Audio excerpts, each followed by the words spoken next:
Welcome to our Rolemaster Actual play session.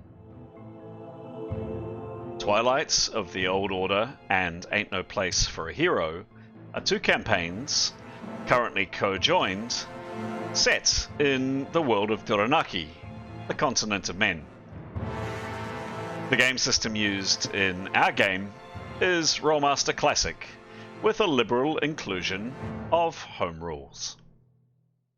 We hope you enjoy our story, and, as always, may the dice roll in your favour.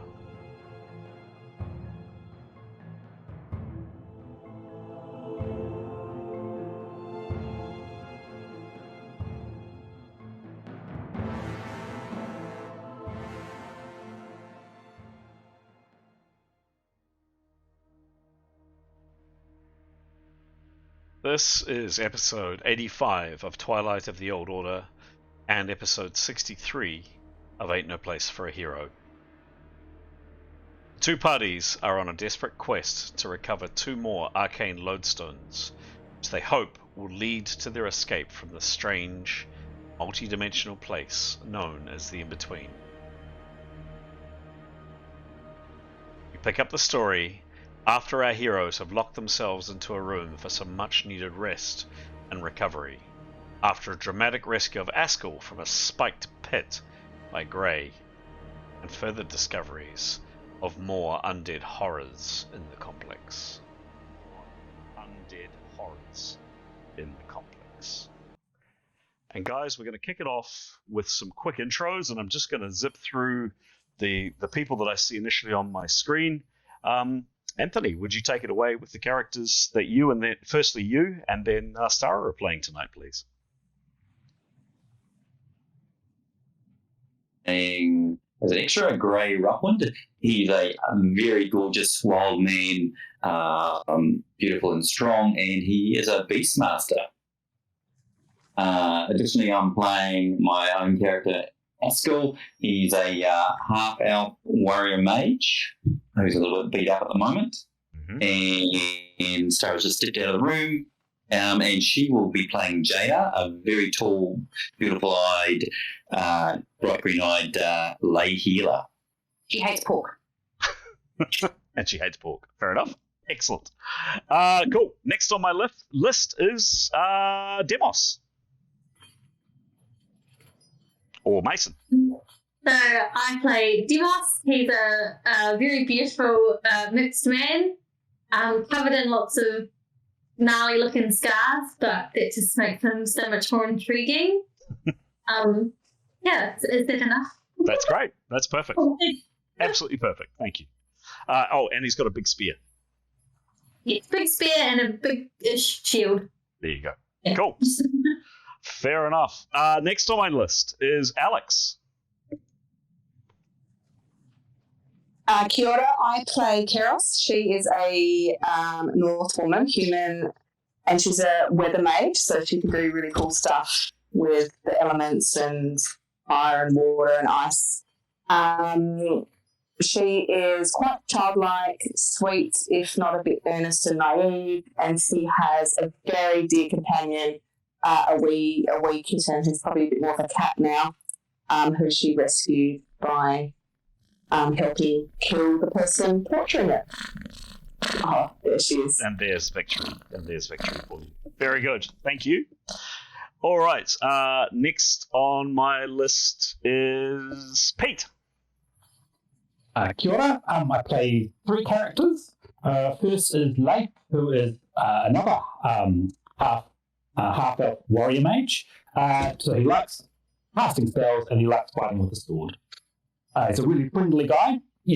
Got a big heart. Next one is Mithan, who is a high man. She is not friendly.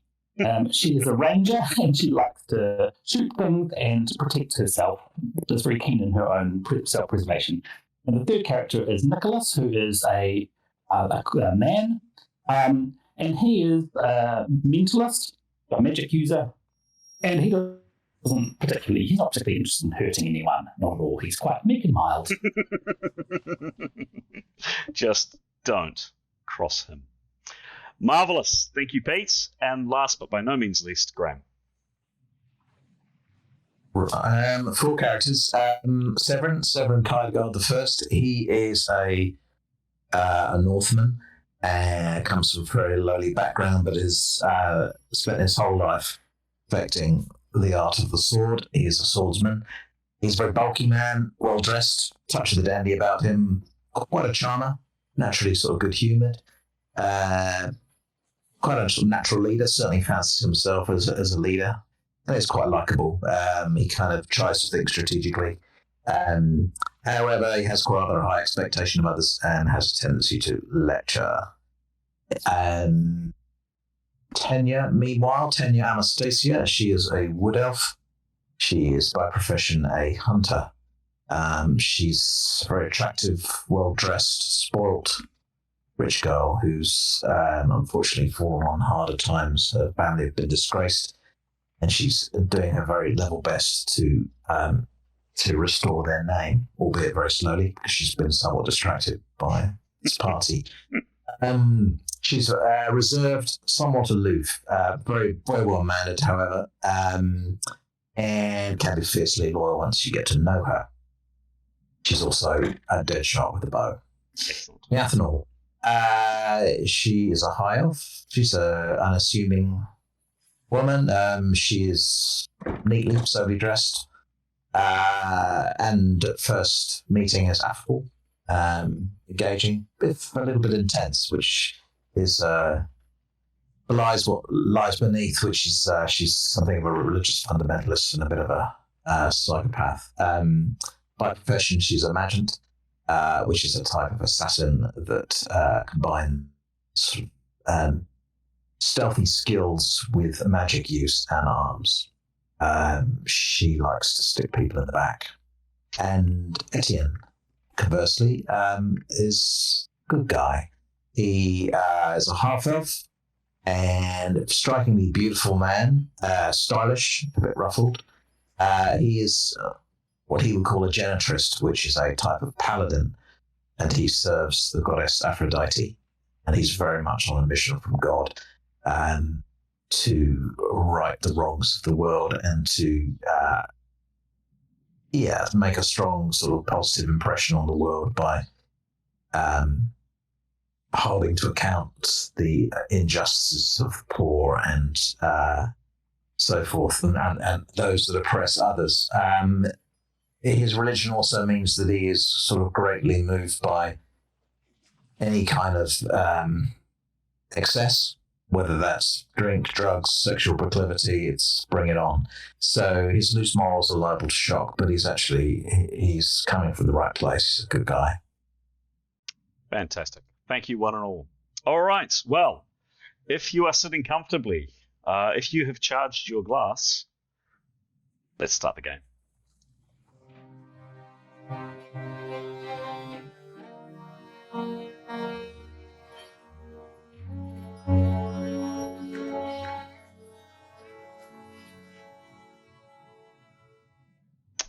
Okay, I'm about to share the map. Now, we have a couple of guests with us tonight. Oops, and I'll just switch off that music. Guests, I'm about to share a map, so when you'll see a note come up saying view now, so I'll be sharing a map via Discord. Have a look and you'll see the map that we're talking to. So that's going live now. And I will just change to the map view. So, as you may recall from last time, there was a desperate battle between the party and the last remaining of these horrendous creatures here. These two horrible acid-spitting demon things at the far end of the hall. Neathanol managed to get out of there just by the skin of her teeth. She was very, very lucky to escape in one piece. And ultimately, those two creatures were slain by the rest of the party. At the same time as that was happening, over here, and you can see here, if I in this area here was the floor area, which Askel attempted to jump, missed the jump, and plummeted down into the spiked pit trap. And he was rescued by some excellent work from Grey, who braved very, very, very braved going down into the pit. He flew down and used a levitation spell to bring Askel's unconscious body to the surface. Our healer, Jadar, was able to fix Askel, and Askel regained consciousness. And he was in quite a bad way. One of these nasty spikes had basically gone through his leg, and he was pretty messed up. But very fortunately, you guys have a healer, and having a healer is a good thing. After that had happened, you used Nicholas's spell for the benefit of those listening in, and also for our viewers. The spell is something that Nicholas is able to do to summon a Wispling. A Wispling is a tiny ball of energy, only about 2 or 3 inches across. And Nicholas can, if he concentrates on it, actually look through that little object as it spins up to 100 foot away, and can actually act in an offensive capability. So it can actually attack people too. You guys managed to fix a light to the Wispling, and this tiny little ball of energy and light went spinning through the rest of some of this complex that you hadn't explored before. And you firstly came down here with the Wispling, and what you noticed particularly coming into this area was the absolute intensity of more and more and more, and you can see it there on the ground, of this horrible black fungus, this really thick, dense mold that covers everything, covers the grounds, covers the floor. And the further that the Wispling, with its little light, went through, the more of this there was. And as you ventured into this area here, you came into a room with kind of detritus and rubbish and broken boxes and all kinds of other things here, broken barrels, etc. And there was a corridor that came down here, and at about this level here, the range for the Wispling kind of ran out. So there was this strange kind of area full of junk essentially through here. The other thing that you noticed, that the Wispling noticed, I should point out, is here on this wall here, where the arrows are, were 10 levers, quite clearly set into the stonework. I didn't describe them fully last time, but iron levers, and they're all in the up position. I should have mentioned last time. So there are 10 of them arrayed along that wall. And lastly, the Wispling did a little check in here, and this is actually very close to where your characters entered the complex. If you recall, this was the entrance that you came in. You desperately had to cast, or Karios had to cast, an ice wall to protect yourselves from the acid that was being spat at you. At the acid that resulted in one of the characters, Etienne, losing a hand. The acid that was being spat at you, which resulted in poor Demos basically losing the use of his leg. And if it wasn't again for the ministrations of Jadar, goodness knows what would happen to you. Also in this room is this kind of hideous statue, and you can just make out the statue here. And rather unnervingly, this pile of what appears to be skulls here. There's also a broken morning star, so like a weapon, a spiked kind of club on a chain, very, very nasty weapon lying there. The Wispling also went about its business and went further down this hallway here and came into this room here, and this was just utterly appalling. Inside this room, and you can see it there, the intensity of this black mold and this black fungus is just everywhere. It coats everything. And it seems to be stemming from, and you can see there the spores of this fungus kind of rising into the air from this pool. And the pool is here. But at first glance, the Wispling didn't actually realize it was water. It was just so completely still and covered in this black slime, this black filth. In the center of the pool, you can see is one of these statues, one of these winged statues. You've seen quite a few of them already in this complex, and you've also seen quite a few frescoes and depictions of these beautiful angelic-like creatures, often holding a sword, in other parts of the complex that you've been in. So here is this beautiful creature here, almost unrecognizable, that it's covered with so much filth. And then in the end of this room, there you think the Whispling thinks, Nicholas thinks from viewing through the Whispling, that there was a portcullis, some bars at the very end. That was that room. This room here and here. So you can see the portcullises here and here, and there is also another one here. I'll just reveal it using Nicholas's token. Hang on a second. There we go. There it is there. So when you first came in through here, Nicholas, there was nothing. There were no beings down here. There was just a set of double doors. And again, you came into this room here. The Whistling's tiny, of course. And you came into this area with this much clearer, less tainted looking water. It looks reasonably clear. In this room, there are a couple of arrows. There's some broken pottery and some other things. And then the Whistling decided to go down this passageway. And suddenly, Nicholas, you had almost the fright of your life as you were going down this passageway with the Whistling out in front of you. All of a sudden, three horrible, loathsome figures start staggering out of the dark and desperately flailing with their hands, trying to touch or grapple or pull down the Whistling and do God knows what to it. What they looked like, and of course you only saw in the very, very, very dark haze. I mean, the light in here is very, very poor, but this is what you saw coming into the chat in a second. Actually, it's further up in the chat if you want to have a look. No. If you go further up, actually, rather than me find the images, if you go further up into the chat, the last few images that I put in there, you can see 1, 2, 3, 4 of these loathsome creatures. They appeared to be humanoids at some stage or other, but clearly their flesh is either melting or rotting off their bodies. They move with a sick kind of speed. They're not slow. They don't lumber. And they've thrashed violently at the Whistling. In the nick of time, Nicholas, you brought the Whistling back. You brought it out here out of harm's reach because they don't seem to be able to get through these two sets of gates. They're called a portcullis here. And you've informed all your companions of what's happened. Ultimately, what you decide to do, and where we're going to start the game, is you've all joined together in this room with Gray, everybody else in this room. Thanks to some useful magic from Gray, you were able to close, firstly, one.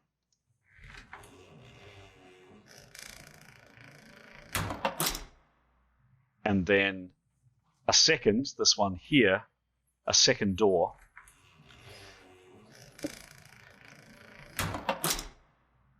And lock them. And you've been locked in this very, very small room. You have taken turns over the course of the evening to set watch, to keep an eye out for everything. And I'm happy to say that the evening, not that you can actually understand what time is in this place, because as you've discovered previously, time doesn't seem to have any meaning here. You don't feel hungry. You don't feel tired. You don't feel thirsty. You've got no idea of what day it is, what year it is, even, since being sucked into this place some time ago. You pass your rest, let's just go with the word rest, unmolested. There is, however, one thing that happens, at least from Etienne's point of view. Etienne, can you just quickly join me in the side chat just for a second? I'm going back. No, sorry, your hand hasn't grown back. Oh.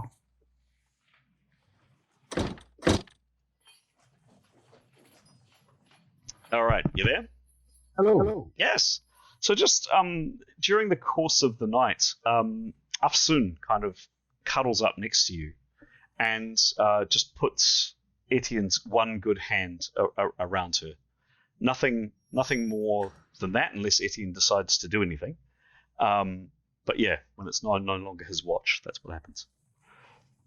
I think given we're sharing a room with a lot of other bodies, I think even he would probably, he would certainly reciprocate.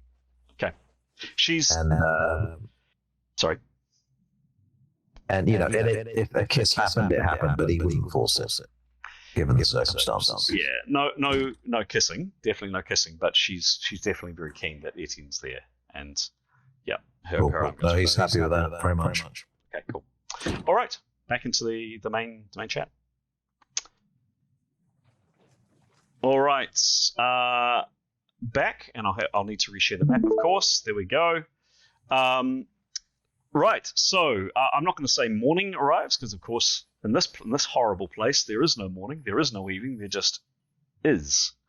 But your characters wake, whether it's some kind of internal clock or something, and you feel rested, better. You've all regained 8 hit points. So I've gone through and I've calculated and increased your hit points. Also, your power points are now back on full. So you've now rested fully. And also, in Jadar's case, Jadar, you have gone up a level, which is great news. So Jadar, you wake the next morning feeling particularly effervescent and suddenly much more knowledgeable and more wise and more informed or something. All right. Actually. Sorry, and Mithan as well. Yes, true. And Mithan as well. We'd better congratulate Mithan too. There we go. And to be fair, Askel actually felt that way after he was revived from falling into the pit. But we could still give him a... as well. All right, folks. So that's where we have it. That's what's happened. The whistling spell, by the way, has well and truly ceased. A couple of other things have ceased. There had been that horrible kind of banging and knocking at the door with the skeletons, which you had trapped into this room, and then also for some time, for quite a while, there had been kind of this noise. And every now and then you hear it, but it's definitely kind of faded off. You think it might have been the new creatures that Nicholas's whistling has discovered. But yeah, upon waking, there's effectively no sound. What do you do? Sorry, just before we I think vaguely there was some talk about we had to remember to eat and drink. Is that right? Because we wouldn't necessarily feel hungry and thirsty. Eat. So can we eat and drink? Sure. Yep. Yeah, just as part of the rest. Yep. It's quite a strange sensation. Like you know, kind of instinctively you know you should probably eat and drink, but your bodies aren't hungry. They aren't thirsty. I mean, you've been in here. You would calculate days, perhaps. You're really not sure. You should be hungry. And that's really quite an effort to force something down. But yes, you will do consume some of the food that you brought with you. After you've done that, what do you do? Oh, question. Should we just take out these skeletons next door, or do we move on to the other nasties? Because Brazen taking out the skeletons is ethical. Yeah, agreed. Because it did occur to me that if I think we maybe started talking about this last week, if we opened the other door, the pit would be between us and them. That would probably take out at least one. And we'd have an opportunity then to fire at range, and Etienne would have a chance at casting an exorcism spell to maybe banish a few, maybe one, at least more. And then we can perhaps arrange ourselves in the room with the blood trough to arrange ourselves around that door to then tackle the others as they come through, where we've got a bit more space. So try leading them out the other door. See if we can. Well, if we open that other door, they would have to be forced to come around there, and then their only opportunity to get to us then would be across the pit. Yeah. And then if that doesn't work, we can open the door into the blood pit.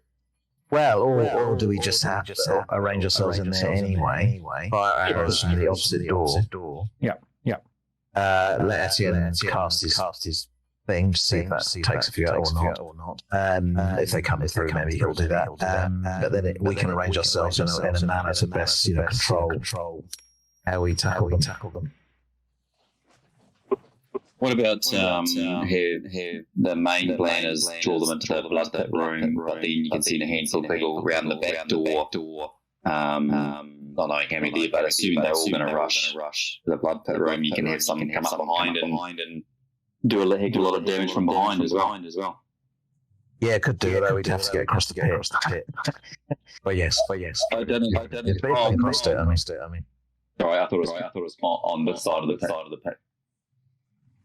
Disregard then. Well, I mean, who knows? If they don't decide not to cross the pit and can't cross the pit, then that's certainly an option. Anyway, just an idea. Yep, I reckon we should. Yep. I think we should do that. What do you think? Yeah, I think we're well positioned to meet them as they come out. Let's stab him. Well, yes. Have we got anything to cover the pit rather than mucking around with fly spells and all the rest of it? Have you put ice over it? No, it would only be temporary. We'd only want it for a bit, right? I was thinking something that wouldn't cost any power points, like take off a door or something.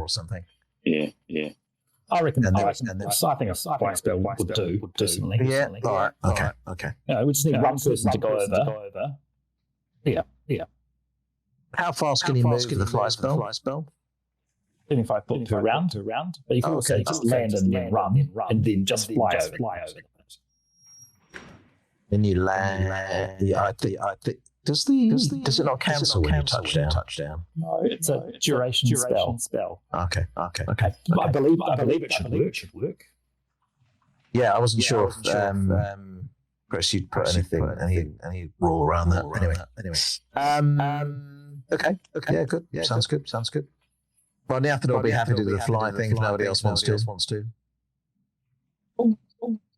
Well, someone needs to cast it, of course. But I can cast the fly. Okay. Lofty Bridge, level 7. Cool. Probably a level 5 one, I reckon. Do the level 5? Okay. I reckon. Those power points. Yeah, because her acrobatics are pretty good. So it'd be quite good at controlling herself. All right. Any more discussion needed, or you want to execute a plan? Nicholas would point out he thinks it's a really good idea to use cold calls, because especially initially, if Karios can fire stuff into that room, they should be all clumped together. Nicholas would love to do that. Yeah. Do some bowling. Nicholas is going to summon the whistling at some point, and he can actually have it go in the door behind them and start beating up the room. Push him in the pit. And they probably want some light too, don't we? It might be worth. Nicholas can hold a lantern. Oh yeah, I mean maybe setting up, leaving a torch. Yep. Burning. So we'll backlight them. Look lovely. So we've got something to hit. So we take. So if the apple flies in with a torch, you can leave it balanced on the well, or jammed in the well. And then would probably be good to put some sort of illumination in the small room. What do you think? Yep. If we've got another spare torch. Yep. Yeah, that small room looks a bit crowded for us all to take them on, doesn't it? How many could we fight abreast in that room realistically, Chris? This one here. 4? No, the other one. The other side of the pit. Or is that? Sorry, that is the other side of the pit. Yep. So that was the room with the nasty looking altar up here. This is your body of this is your pile of corpses, which you set on fire, and that was burning but has now gone out. This is the pool with these strange kind of rust stains in it. You suspect might have been blood. And this was the room, as you can see there, out to the pillars, and that was the door that the skeletons had come out. There. In the room that we're in, how many can we fight abreast? At the doorway, one. Possibly one attacking from the side. No, but if we step back from the door, for instance. You could have 4 people across. Yeah. Yep. With a spearman behind, presumably.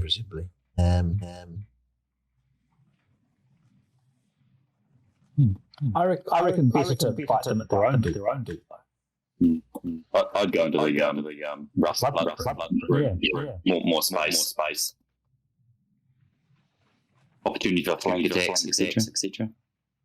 You mean you put the defender to us all back in the blood room. Yeah. So they run through 2 rooms to get to us. One room. No. Oh, okay. So we're not getting them to run round to the pit. I think we should get some of them to run around. I think we should open up the back door into the so they come through if they can. I don't know how they'll get past the pit. As long as it's still there. Yeah, well, I just wondered if there's... I suppose so, yeah. We could start shooting them, couldn't we? Yeah. So if we set up, would Nithan be up some firing? Absolutely. So she can be on there, definitely. So her and Tanya maybe could just fire some arrows from maybe the door opposite the pit. Yep. So that's where they can be because from experience we can't fire past people in front of the door, can we? No. If you wouldn't mind waiting for the ethanol to fly past before you start firing, that'd be okay. Well, and then the others, once they run round to the other side, we then open the other door, and then the rest charge in the other way. That's good. All right, cool. You've got a plan. I'm going to go character by character, and I'm going to ask what each character does. Please tell me where you want them to be placed, and what they're readying, any weapons, any spells, what they're going to be doing. Okay, so let's start at the top. Let's start with Askel. Where does Askel go? Hey, just a quick question back to the hit points recovered. So Askel has that times two. Good points. Thank you. Does he get more than 8? Yes, 12, he does. He gets 16 in total. So he is on, according to my calculations, he's on 25. Right. Thank you for the reminder. All counts. It does all count. Yep. Yeah. So Askel will. He's going to do his transient armor, but he'll intended to prepare a shield spell. Understood. Where is he going to position himself, please? Where is he right now? Well, you're all in this room. Oh yeah.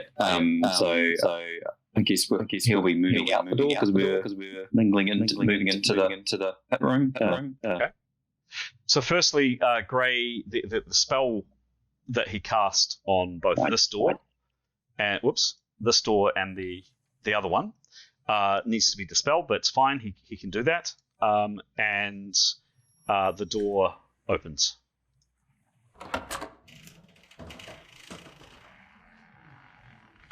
Askel, you head out. Could you Askel, could you just make a perception roll, please? Mm-hmm. So you're the first one out. Make it good. Jinx, 62. 62, it's masked. What is your perception, please? Plus 25. Sorry, it was 62 that you rolled? Yeah. Okay.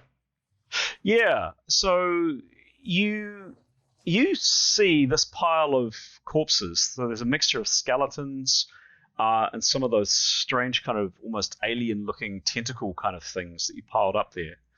and also some of those just kind of shambling undead creatures that you had slain some time before. And you chopped them up pretty well. Like, you guys really went to town on them and it was a horrible job, sitting there with a sword or an axe and basically chopping through bits of hand, bits of arm, bits of leg, etc., etc. And then, just for good measure, you heap them in a pile, and we can just see the pile here, and using a couple of your very meager flasks of oil, you burnt some. Askel, you have noticed coming out that definitely one of the arms of the ghouls, which had been, without doubt, you definitely remember it, had been cut into about 5 or 6 different pieces and scattered kind of amongst that pile. At least half of that arm is now regenerated and is lying kind of whole on the ground. We chucked the heads out the door, didn't we? I don't know about that. Didn't we set up?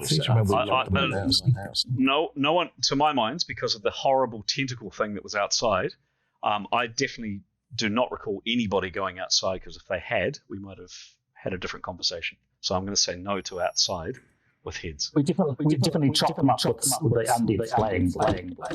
Ah, you did too. Did you? Oh, okay. Absolutely. I made a point of that. Yeah. All right, in that case, discount exactly what I've said. Askel, you're outside. What do you do? Draw my scimitar anyway, but otherwise, he was going to prepare spell. So we haven't much movement he can do. We're setting up at the moment. We're not into a combat round, so you tell me where you want to put him. Oh yeah. Okay. He will go to the right of the pit. Yep, just down a bit. Yeah. Cool. Perfect. Lovely. And Grey? Grey. He's got a battle axe, isn't he? He will. Magic stuff. He will follow out the door also. And take a defensive position on the stairs, exactly right where you've got him there. Cool. Done. Great. And Cheetah?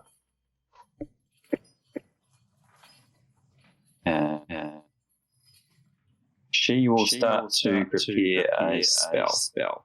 Okay. Down the room. So she'll follow on, but she won't go first. Okay, so just tell me where she's going. She'll be waiting for the fighters to go out first. Okay. But yeah, she would go into the back, so she's got protection behind her. Something like that. Probably close on the other side of the altar. Okay. Cool. Yeah. All right. Lovely. Moving on down my list, Demos.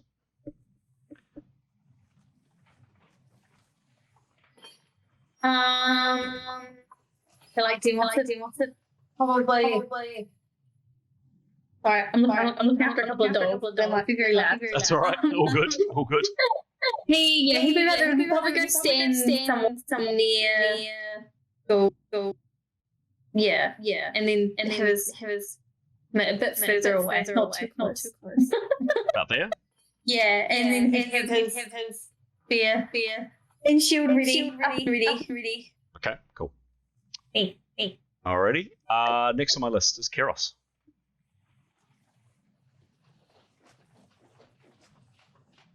Sorry, where is she, please? Oh, she's there. Well, I need to be ready to cast my spell. Am I casting that on? Niafnol. Are we doing that now? Well, I think once everyone's assembled. Yeah, so if you wouldn't mind hanging out in this room for a bit, that'd be great. Just to okay. I'll just hang out in the room. Cool. Alrighty. Nicholas? Oh, and Pete? Your 3 characters? No. So this is just not turns, it's just what general intentions, isn't it? Yeah, sorry. Yep. We're not doing turns. Yep. So Nicholas would be wanting to summon the whispling, Mm-hmm. and he's going to intend for the whispling to sort of once Neathanol goes into opens the door, the back door of the room, then whispling will be going in there. Is the plan? Okay. So looking through, so you have 50% action while you control the whispling. Yeah. Okay. Yeah. But, sorry, he'll be summoning the whispling, and then he'll position himself where. Yeah, probably in the back. Probably he'll stay in the small room. So this one here. Yep. So he'll probably stay in the back corner of that room. Yeah. Okay. Cool. And be controlling the whispling from there. Leif is keen to put he's got 2 torches. He would light one for Neathanol, and he'd light one to keep in the small room. Okay. Let me see if I can just find a torch really fast. Yep, keep talking, Pete. Nicholas would put or give his lantern to someone to put in the blood pit room, so there is light in there. On the ground, reasonably well lit, so it's not in his hands all over. If there's sconces on the wall for the torch in the small room, he'd want to use that. Leif would. And then Leif is going to position himself in the blood pit room with sword and shield out. He is keen to move our line of defence up a little bit, because I think at the moment he'd suggest that perhaps at the moment lots can come into the room. Perhaps we want to limit how many can come through the door. So perhaps we can rethink our defence once we roll into the room, I suppose. And this could be initial placement. So Leif will be somewhere in there. Yep. Okay, great. Cool. With a view to moving things around. But then did she notice that Askel was still not looking great? Give me a perception roll. On 25 hits, because she probably check in with him. I suppose she knows that he's well. 81. Yep, and perception, please. This is not masked. She's gone up a little. 75. Wow. 81 plus 75. Yeah, I mean, she just glances over at Askel, and he's still pale. Even in this terrible light, he's looking pretty awful. She would be offering healing to him, hit point healing to him, if he would take it, and then she'll do the prick and cast it until he's feeling better. Then once that's done, she will be positioning herself in the room she's in now, talking with Tanya, bow out, arrow on string, facing, talking with Tanya about final position. Yep. Okay. Give me a roll for the, assuming Askel, you would like some healing. Give me a healing roll, please, Pete. Yes, very much. Give me a roll, Pete. 85. Success! This is the it's 20 plus 21 hits. 21 hits. Askel, you are now on 46. We want him to make them, really. Does he want another spell? If you're offering, or Jada was gonna. Or Jada can. Sounds great. You're gonna say power points. Sure. Jada's probably better. Okay. We'll come to Jada in a second. And your other characters, please, Pete. That's it. I think it was all 3. Yeah. Yeah. Cool. All good. Yes, good. And Graham, your 4, please. Was going to suggest to the party that we don't get too near the door until we've attracted them out to the other side, because they'll only start banging on this door if they hear us. So I think probably staying off away from the door is a good thing if we were able to have that conversation. Once we are in position or move into position, several would like to be on the square immediately adjacent to the door. There. That's right. And yes, to echo Pete's comments. I think we're a bit wide there. So it would be, if the other characters are keen, then he would urge them to come forward, so we can allow just a couple in the room at the same time. Because actually, if someone goes to the other side of the door, and we move characters up to the two. For sake of argument, those characters in the back will move 2 squares up, we'll see beat us around whoever comes out of that door quite effectively and all attack at the same time. Etienne would like to, he's also using one hand, so I think he will be next to Demos. Is that Demos? by the blood pool. That's Simos there. Yep. Yeah, Etienne, and he will start preparing.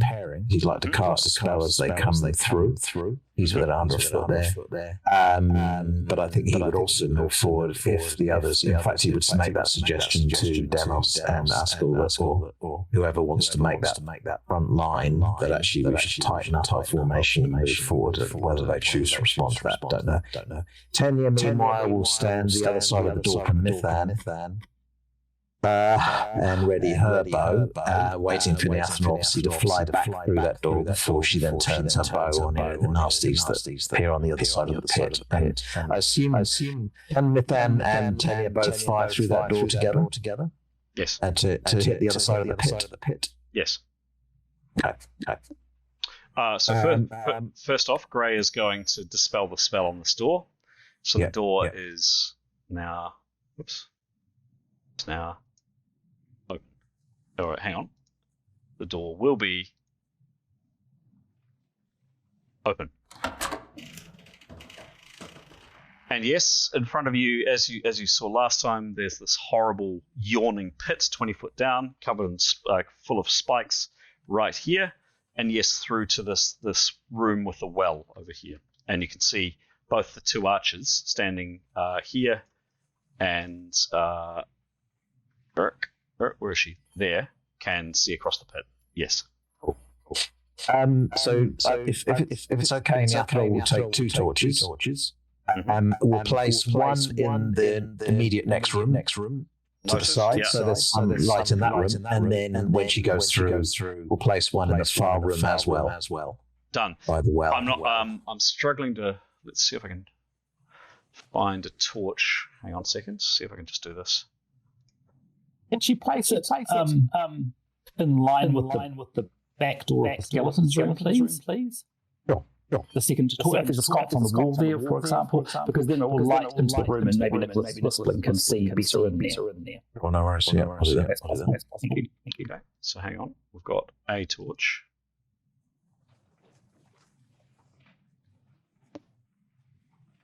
Oh, no, leave my fog where it is. Thank you.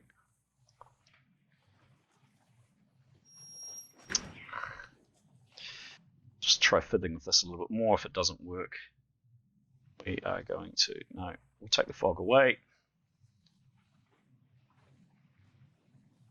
There we go. There's my torch. Not locked. Why is that not collecting? Okay. No, it looks like the torch doesn't want to work. So noted, you've got a torch that's in here.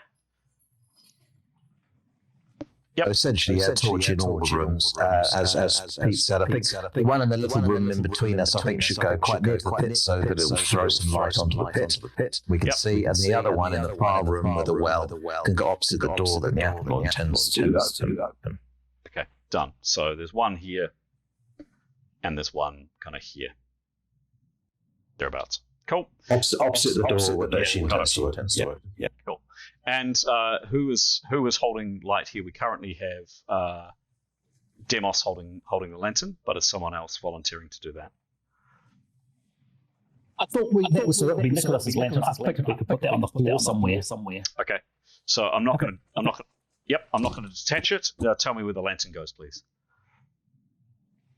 It will be enough to illuminate, as you can see there. It's enough to illuminate this area. So where's it going? Would it work on the altar? That's still Be out of harm's way. Yep. Okay. I reckon go there. I'm not going to detach it, but so we have a lantern there, a torch here, and a torch through here. Done. Okay, we're all set up, ready to go. What happens?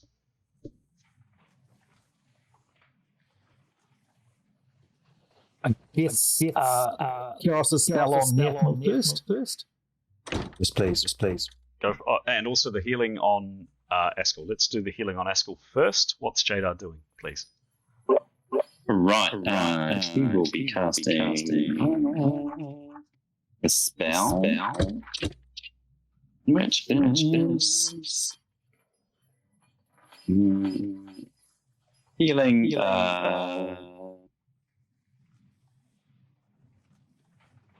Actually, no, we'll do healing 1. Go for it. Yeah. Give me a roll. So she's prepared. She's laying on hands, all that kind of good stuff. Give me a roll. Cross your fingers. Don't roll a 1 or a 2. Go for it. No pressure. No pressure. 99. So 99. Success. How many? There is no in the world anymore. That's 1d10.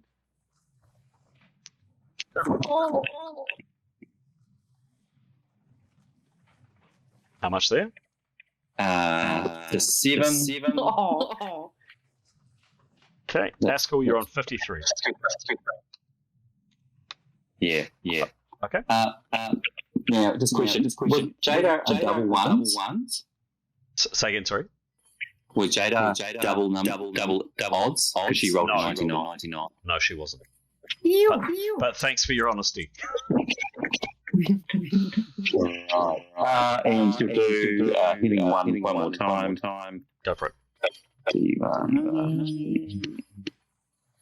97. Wow, she's on fire tonight. All good rolls. And Hope this stays through to the bloodshed when the bloodshed starts. yeah. 5. 5. Askel, you're on 58 hits. Yeah. Okay. There we go. Oh yeah. We'll stop there. Okay. Yeah. Karios, the floor's yours. Okay, so I will cast fly. So level 5. Go for it. And I have my multiplier. My thingy. Okay, sorry, iPad's very slow.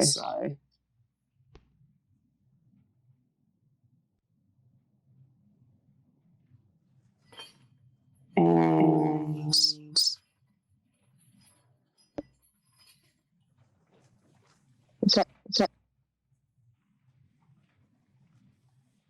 76. Nice. Neathanel, you now have the ability to fly. What do you do? So she will line herself up quite carefully. Take the torches and then propel herself forward. Mm-hmm. Popping one on the floor as she sort of glides. She'll move quite slow. And sort of glide past, pop on the floor next to the door, go into the well room, and then is there a sconce opposite on the left there? Let's find out. Yeah, there is. There's one about here. Yep, there's one. Is there one a bit further up? Closer to the end of the room? Further up the room? There's one here where I pointed, and there's one here. I can't really see. Is that? Okay, I'll go there then. Cool. It's near the door, isn't it? Yeah, Yes, it looks it a is. bit. I can't quite see, but yeah, it looks.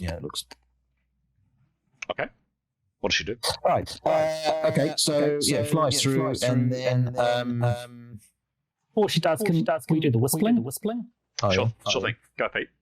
I think he should. Yeah, with prep and all that. Oh, that's all right.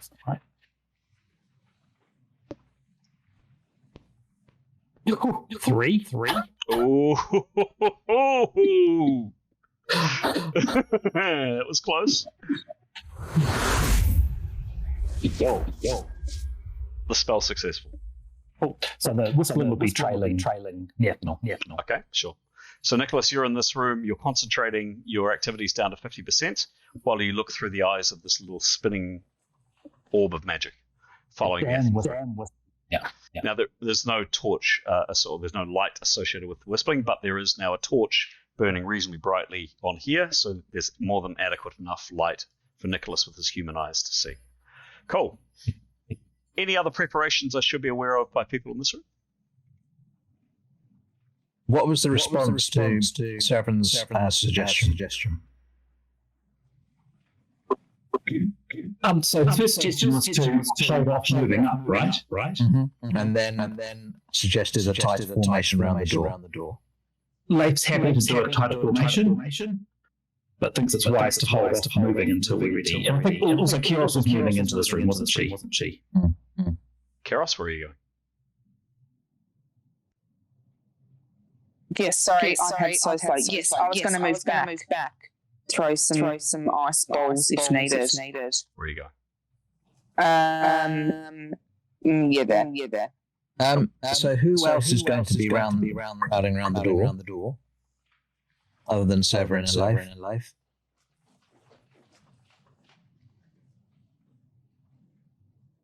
Be grey as well.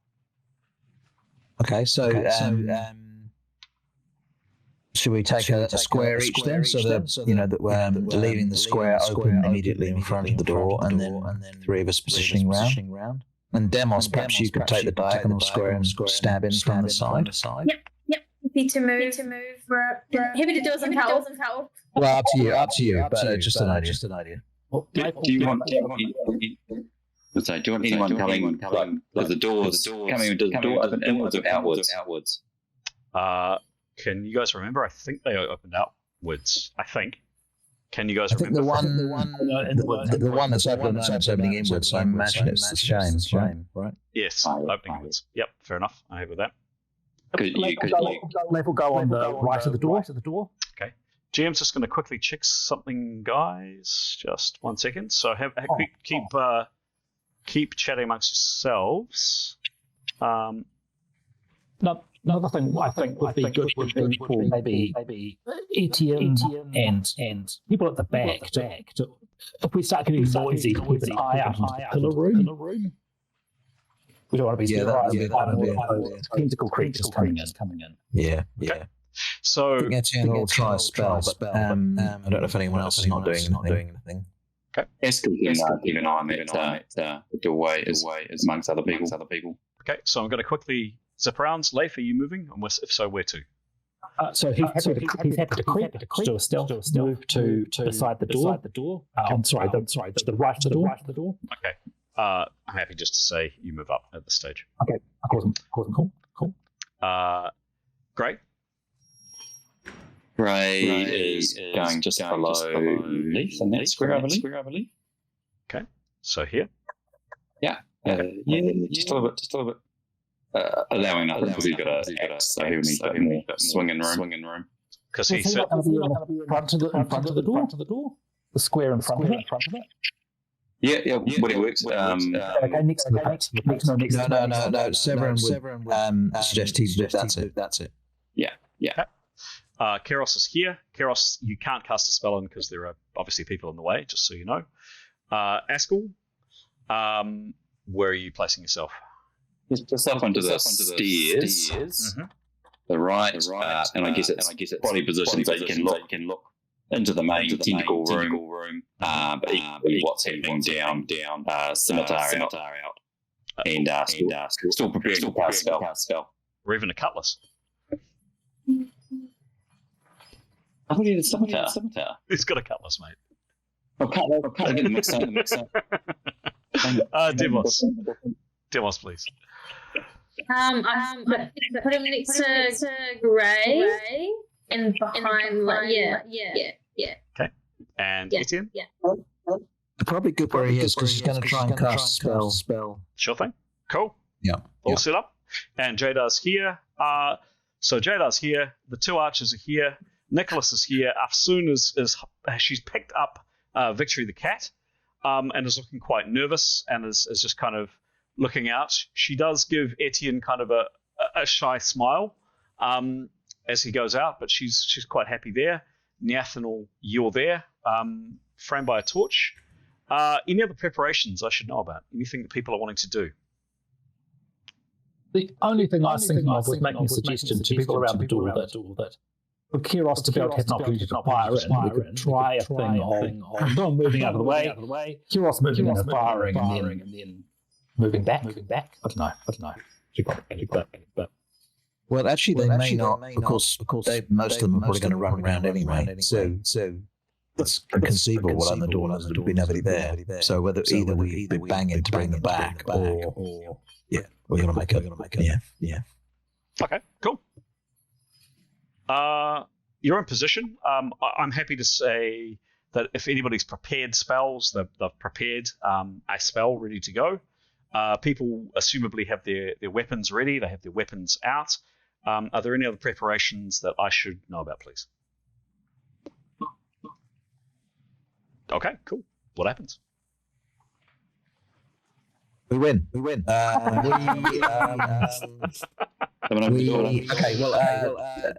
Nyath looks at the door. Which way does it open? In and around. In. Sorry. In. Yep. Okay. So she would like to open it quite quickly and then bugger off. Okay. She goes up. So I guess she would like to, assuming it is open, and we don't know that yet, she would like to sort of push the door open quite forcefully, but then immediately propel herself down the other end of the room and around the corner. Okay. So she reaches out with her hand and touches the door? Well, yes. Okay. She wearing anything on her hand? Only her gloves. Okay. You're just trying to freak me out now. Would I do that to you? Would I make you? She's flying. Would I make you nervous? Yep. So she reaches out. She's kind of hovering. Actually, I am gonna ask kind of, how do you fly and hover in the same place? Give me a routine acrobatics roll, just to kind of control her flight as she kind of hovers there to open the door. It's not a hard roll. Basically, just no mistakes. 79. She's fine. She reaches out, grabs the door hard with her hand, and it's locked. Okay. Damn it. Okay, all right, that's fine. She definitely hears through the door a clink of metal from inside. Something has stirred inside. Okay. She'll unpick the lock, please. Can she do that flying? No. She can. Okay. Well, she can, but it'll be at a heck of a minus. Can she land and take off again? She can. Okay. She'll land and then unpick the lock. Okay. Just give me 1 second, please.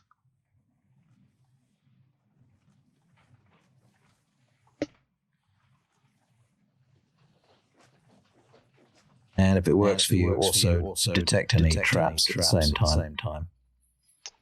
Okay.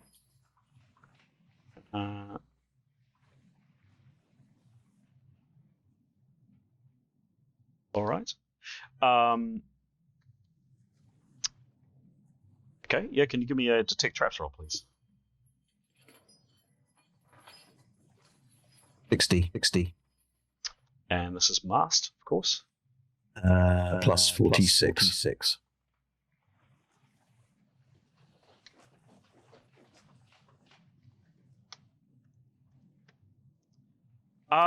She really can't be sure about this door. She doesn't think it's trapped, but she's just not sure. Okay. I'll go ahead and pick the lock. Okay. Give me a... Yeah, give me a roll. 76.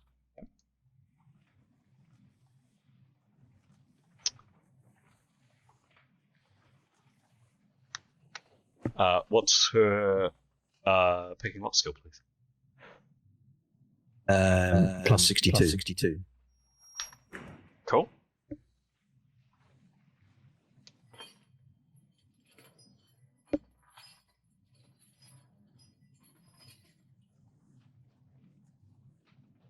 So, yeah, she's fiddling with the lock. It's a difficult lock. Like, it's quite complex, and she's kind of jiggling it around a bit, and there's definitely something stirring on the other side, and even through the quite thick wood, she can kind of hear sound of something or some things on the other side. But she at the very kind of, she's almost ready to kind of say, oh my God, this is too hard for me. And then suddenly she just twists the piece of metal in a way that she didn't expect. She was pretty sure that she'd tried the tumbler that way and it didn't work. And all of a sudden there's a... Nice. And the lock is turned. Okay. So she's gonna ready herself to propel herself away. Mm-hmm. And then she's gonna just throw open the door and then move out of the way quickly. And is this possible in a turn, Chris? Are we happy? To open a door and to fly, yes. But I would like basically two things. I'd like you to. How far can she fly and around, please? Karios. Hello. Can you? I think you said 70 foot, but nine. Was it 70 foot? I think. Sorry, I have a really delayed iPad. Is it 75 around? Okay. So that's more than enough. Tell me what Neathanel's plan is now that she's got the door open. Fling open the door. Yep. And then fly around the corner over the pit, past the archers into that little room where Nicholas is. Got it. Okay, cool. So what I'd like her to do, please, and it's just going to come down to two things. I'd like to see her speed. I'd like her to make basically an initiative check, so roll a d20 to see if she is faster than whatever the hell is on the other side of that door. That's the first thing.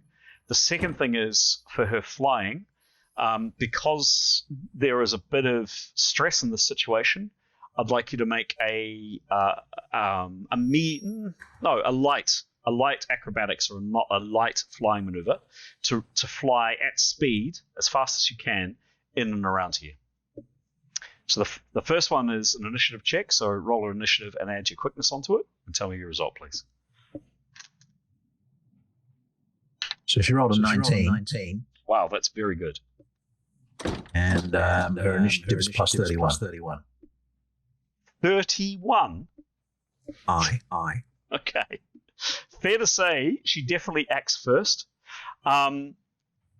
So before kind of even checking to see what's behind her, Neathanel just takes off. Can you please roll quite an important acrobatics roll? I'm going to say it's actually an all or nothing here. Like she's reasonably panicked. Probably the consequences of it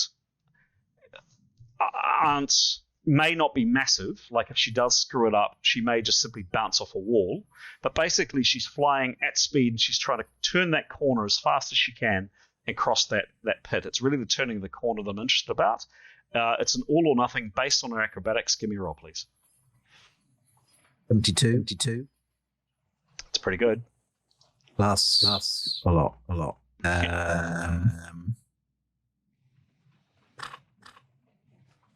92. Okay. 72 plus 92. It's a good roll. It's a good result. That is easy. She does it just fine. So she yanks open the door. She absolutely hears the door open behind her. And there's clearly some angry things, and she hears the clink and the clank of metal on metal, and the sounds of slapping bones behind her. Not daring to look behind, terrified, not daring to look behind. She remembers what happened when she came too close to one of these things last time. Part of her soul was pulled out of her body. She hurtles around the corner. She flies over the pit, which only a few scant hours ago Askel had plummeted down. And that's it. She's into this room, and she's across. And then with a little bit more, she's back in this room. Easy. Oh. Any other actions from anybody else I should be aware of, please? Assume Nicholas can see through the whistling and what's on the other side of the door. You can. GM's going to do a bit of GM jiggery pokery, and he's also going to get himself a beer. So 2 seconds, guys. I'm going to switch off the map. Have a quick conflab and decide what you're doing. I think we've lost our guests. And I'll join you back in a tick, folks. Definitely ramps the tension. Yeah. So if they all run out, are we going to advance in? I reckon up as an action. Yeah. Yes. Other problem is how do we open the door? Because wasn't it expanded? What do you mean? Just thinking about it. No, that's the thing. Because sorry, I'm just turning to. I believe it's unbarring ways that's Grey has. They did. Yeah. And it was jamming. It wasn't the door to expand and jam into its frame. Roll of 1 to 100 severity ranges from slightly stuck to unopenable. And from memory, he rolled quite high. So it's we can't. And it's a permanent spell, so he can't cancel it. Ah, right. Didn't know that. Yeah, I didn't think about that until right now. Because we've all run to get ourselves set up and we can't open. Well, we could hack it down. You know, we can. I mean, they've already made a little bit of a gap. We could just help them out. You know, we could work with them. Come on, you guys. Make a good start. We'll help you out here. I don't know. No. Take a breather. I mean, they might jump the pit, of course. Yeah. So my impression was they were fairly sort of not slow moving, unless there's something that we haven't encountered in that room. All that say there's one falls in, one steps on the head and falls over. 20-foot pits. It was a pretty big hole. Yeah, 20 foot down. Also, just in case, Nathan does have barrier law, and she could put a wood wall up. Yeah. Yeah. I'm pretty sure they'll fall in because Askel tried to jump the whole thing and put my foot, and he fell in, so they won't be. Yeah, he was a lot more athletic than they were, right? Yeah, Gombi's Ghoulie jumping it. Pretty sure they'll fall. They taunt them. They might be smart enough to stop. Who knows? But Oops, sorry. Just ignore the GM. Just saying hi to the cat. Well, let's see how they react. I reckon. Yeah, and we've also got the door to the little room too.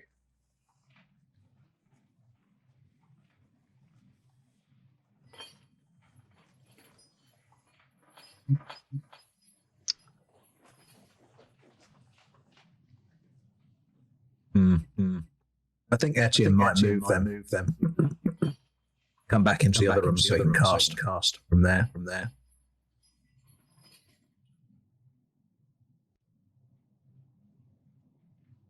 Oops. Just coming, guys. Other option is we can always just start going and playing with those levers. We want access to this I suggest not just yet.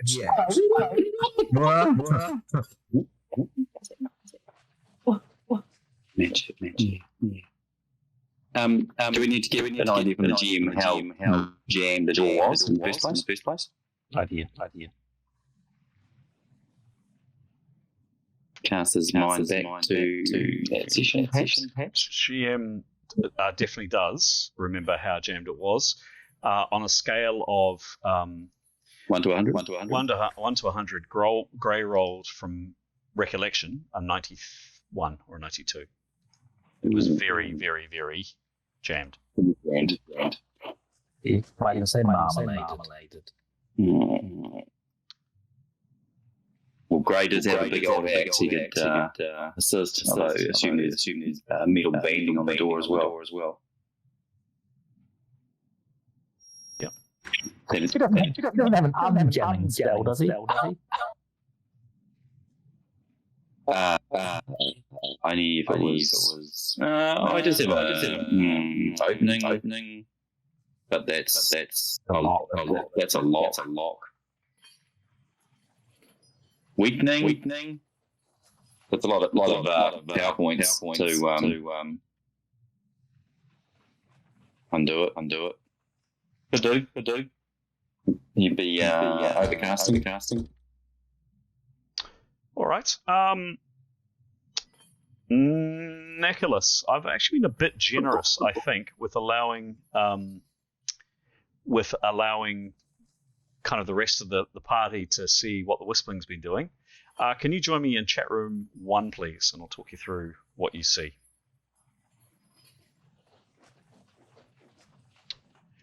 And here we go. And we'll put the map back on. You there, Pete? Yes. He will be narrating as much as he can, but I'll try and be able to describe. Yep, understand that. So, yeah, immediately out of this really hot on Neathanel's tail come 1, 2, 3, 4, 5 of these things, and there's a collection of others in this room. That are also appear to be alert and on guard. And they immediately rush around here. And stand there, kind of angry. And that's probably about it. Okay. Cool. 1, 2, 3, 4, 5. Yep. Yeah. Which I probably didn't need to tell you that, but anyway. Yep. Back into the main room, Pete. Yep. Nice one. Thank you. Okay.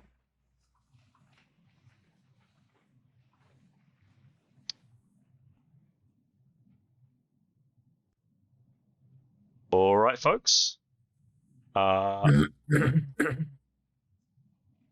too many screens going on in my life. Here we go. Whoa.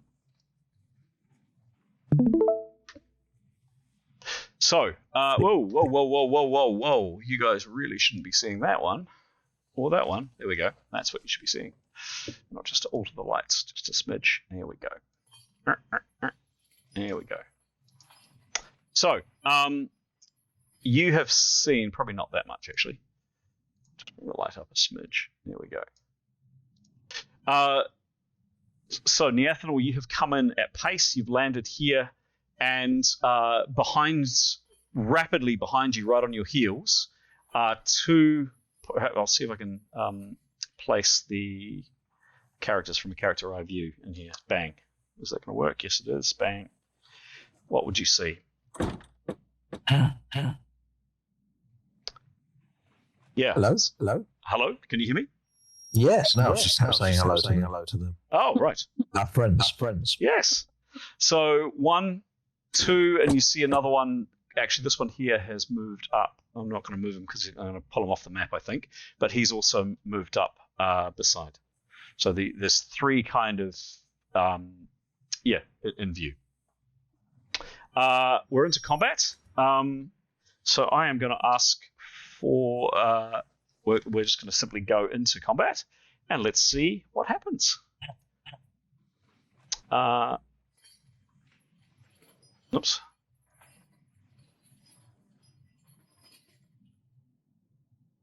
Initiative, and we're off. Bang. Jada, you've heard kerfuffle. You've heard. You've probably heard the sounds of the horrible noises coming from the other room. Any actions from yourself, please? Prepare to cast shield. Prepare to cast shield? I mean, she's prepared. She's been preparing for like 4 rounds. I'm happy to say she's ready to cast. She would cast? Yes, please. Go for it.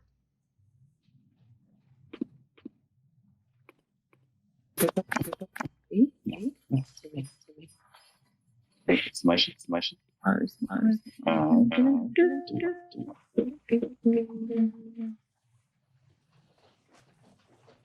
Oh. 36. She's prepared adequately enough. That is absolutely fine.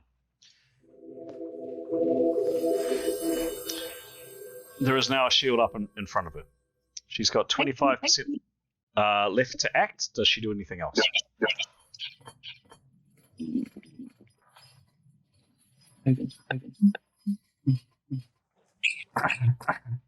Just move safely away. Backwards. Forwards. Wait. Towards.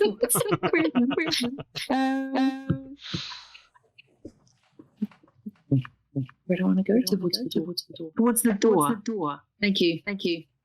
Which, this one here? Yeah. Done. Fantastic. Cool. Nathan? Well, might as well land. To draw a sword and see what occurs. So I think she'll stand back, let the bow people do their bit, and just see how things ensue. So opportunity action, I would say. Great. Great.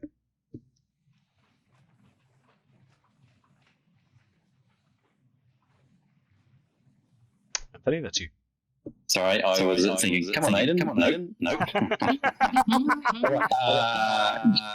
Gray is going to prepare. Mm-hmm. And he is going to cast weakening. Weakening? Yep. So he'll start free. So this is first round. I'm happy to say you've had everybody's had more than enough time to prepare and to do what they're doing. So, yeah, he can cast. Good. Yep. Right, now what level is he? He's level 6.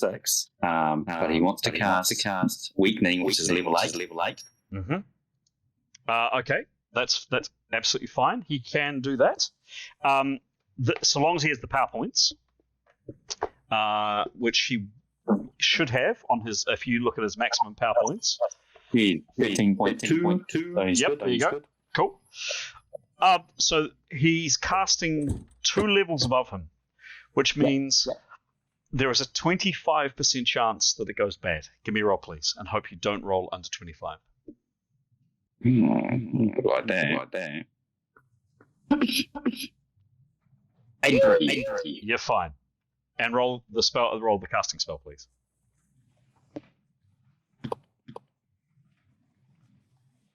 $46. The spell's successful. What happens?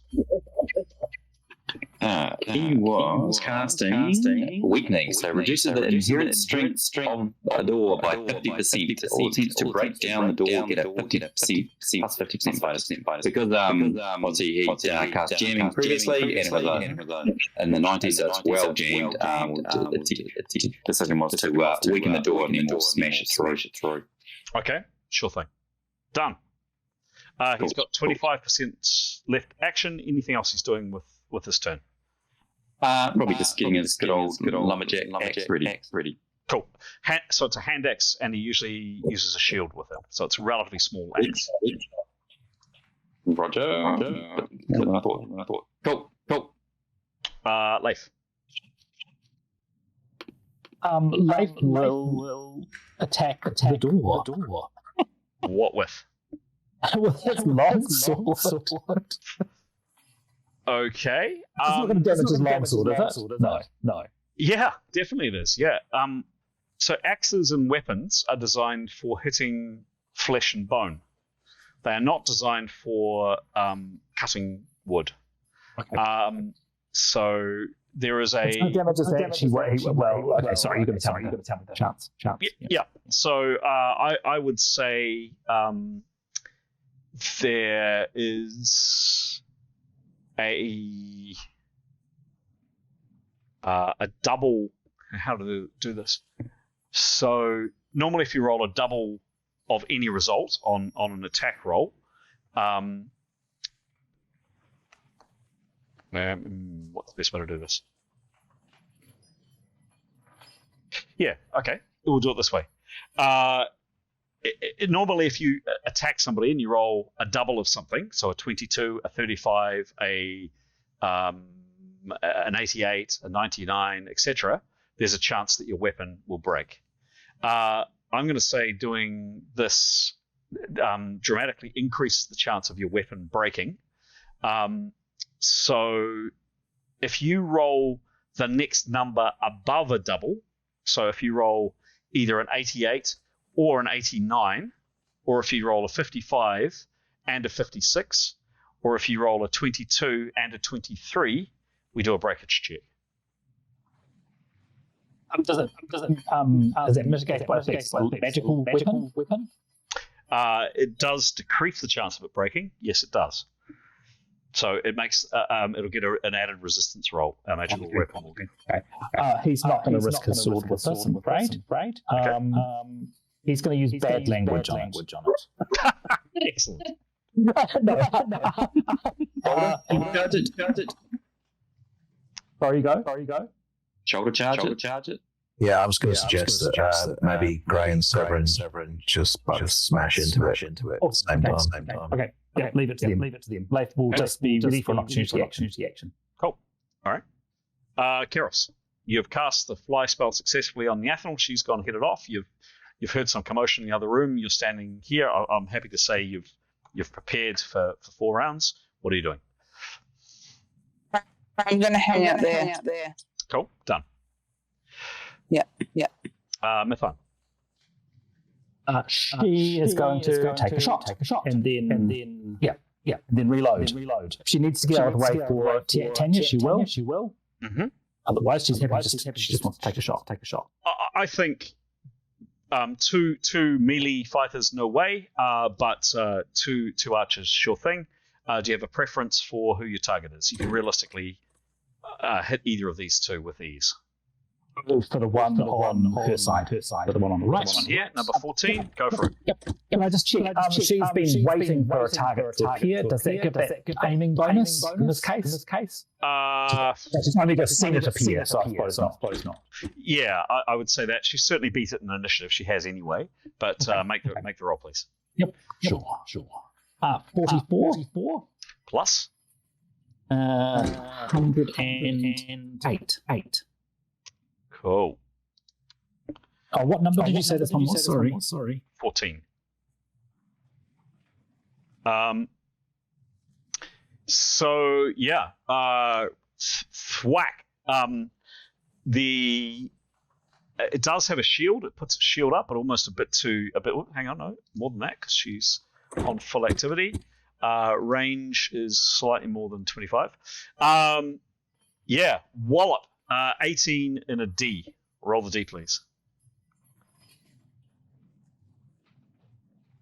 Oh, 68. Damn it. That'll do.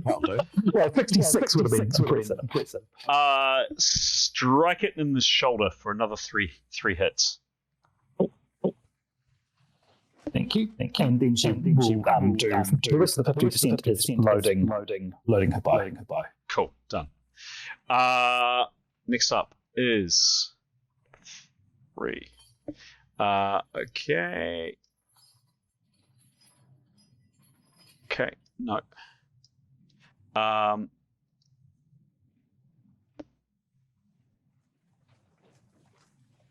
right. Chris, you mentioned if we... Sorry. Go on. Etienne, your turn. Etienne, well, he's prepared, but he's waiting for the door to disappear. Mm-hmm. So I guess he'll just hold. Well, actually, no, it'll hold here. Okay, cool. Next up is Nicholas. Nicholas, any actions from yourself? Whispling is going to grapple the one on the one that's within shot from behind. Okay, give me an attack roll, please. Oh, 70. Okay. Yep. Plus 90. And it's a small grapple. Got it. Doesn't get its shield. From behind, right? Correct. Right. Is that it? Yep. So 5 and an A, Pete. Roll the A. 47. Mm-hmm.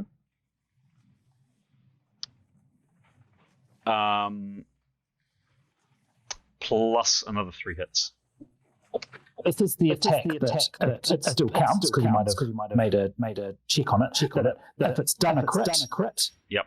then it gets an additional crit. I haven't had a chance to think about it. I'm saying no at the moment. Okay, sure. Cool, another 3 hits. Done. Next up is Askel.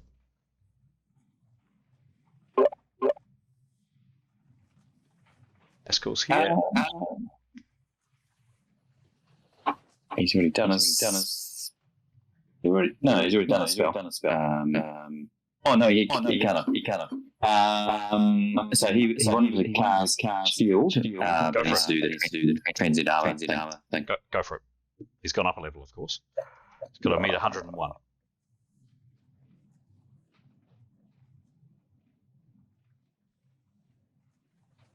$89. Mm-hmm.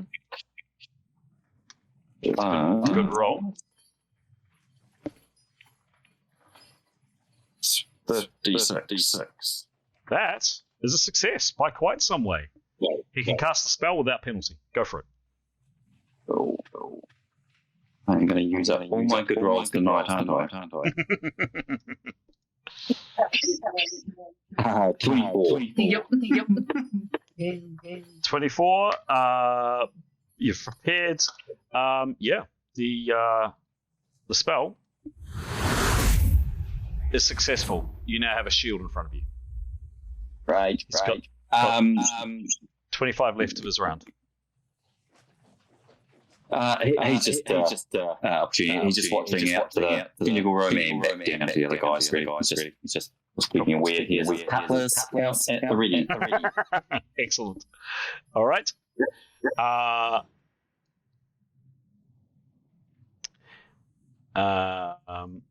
The one that has been attacked by both the Whispling and also by Jadar is clearly not happy and lets out a horrendous noise. But flails its weapon, but is obviously quite ineffectual.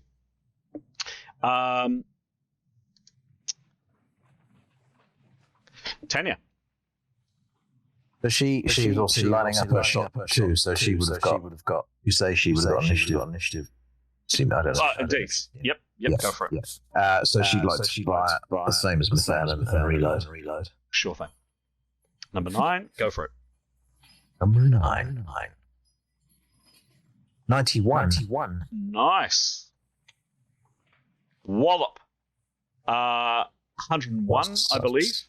Yep.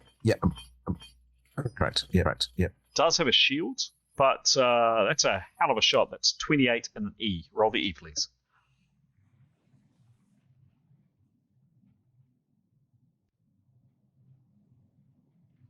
$38.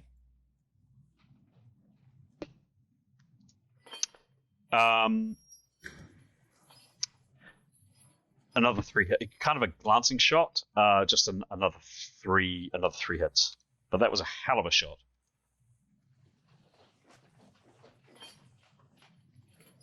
Cool. And she's reloading. Yep. Cool. 7. Would like to get together with Gray. Mm-hmm. And smash down the door. Okay. So the most effective way to probably do it is just take turnabout, put your shoulder to it, and charge. It's already been severely weakened. Can I ask for a medium bash from Severin, just using his brawling attack, please?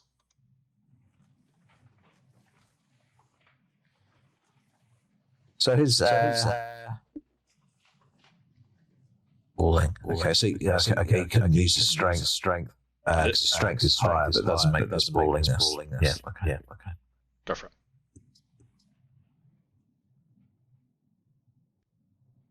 $42. Plus 30. 30. Cool. Crunch and sorry. I'm reading the wrong character. Brawling, just a bit low for him, isn't it? Plus 69. That's a bit better. Yeah, wham. that is a good solid blow, and you all hear the kind of the crack of the timber. You also unnervingly hear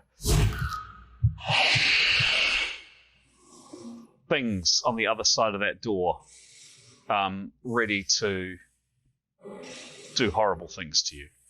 That was a good strike, Severin, and clearly the wood splintered. Certainly the spell that Grey cast has helped dramatically, like a lot. It's still a pretty solid door. Can he sort of regain composure in his position for should it collapse for next round? I'm going to say he's back to kind of where he is. He's kind of recovered himself and he's taken it back. Okay. Yep. All right. Okay. Cool. Demos, anything from you? Could he also try and knock the door? Yeah. Yeah, no, definitely, and he is very strong as well. I guess actually that's a good point. What was Severin doing with his razor sharp sword that he had in his hand? Oh, we put that away. That's when he'd come back and then redraw it again. Okay, cool. Yeah. So in your case, Demos, I'd have to say you drop your spear. Yeah. Okay, but yeah, Could he try and knock it with like his shield up as well? I don't know if that would have broken his shield if he did that. Probably. I don't know. What do you guys think? Would it be as effective as having a shield in the way? I don't know. Actually, it's a shield. Yeah, it could damage. I think he's better. It could damage the shield, and it's probably going to be less impact on the door itself. So to get most impact on the door, dropping both the shield and the spear is probably his best bet. Okay. We'll do that. Cool. Give me a roll, please.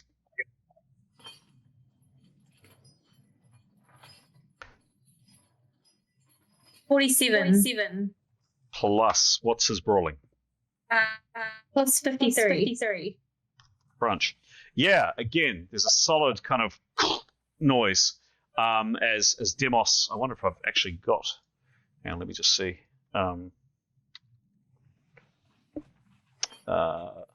Here we go. Ooh. No, that's not quite what we're after. Do we have this? No. Anyway, yeah. I mean, he smashes into the door, and yeah, a bit splinters. Don't forget as well, it appears to have been weakened a bit by these things hacking and chipping away at the top of it. They had, if you recall from last time, for those that were here last time, they had actually made a small hole in it. So it's part of it already is going to be, the integrity of it is going to be damaged. But certainly both those blows from Severin and Demos, they were hard and they crunched. And the door, probably Etienne and Karios, and well, actually anybody in the room can see from the light of the lantern on the altar that the door is slightly buckled. It's definitely damaged. A few more decent blows and it's going to come through for sure.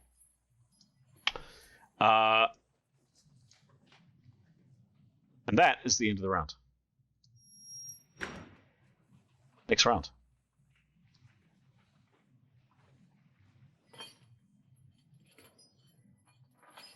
Neathanel, you've landed, you've drawn your swords, you're waiting for an opportunity. What do you do?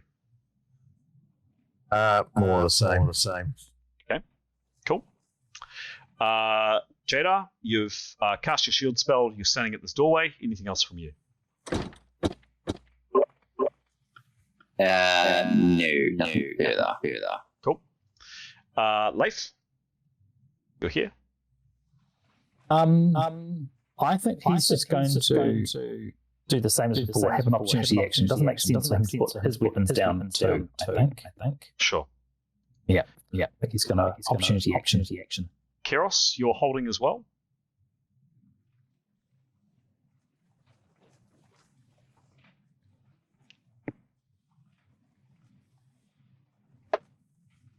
Damn that iPad with its long delay. Hello, Karios? No, you're reaching for your iPad. Oh, sorry, the touch screen. Honestly, darling, I need a new iPad.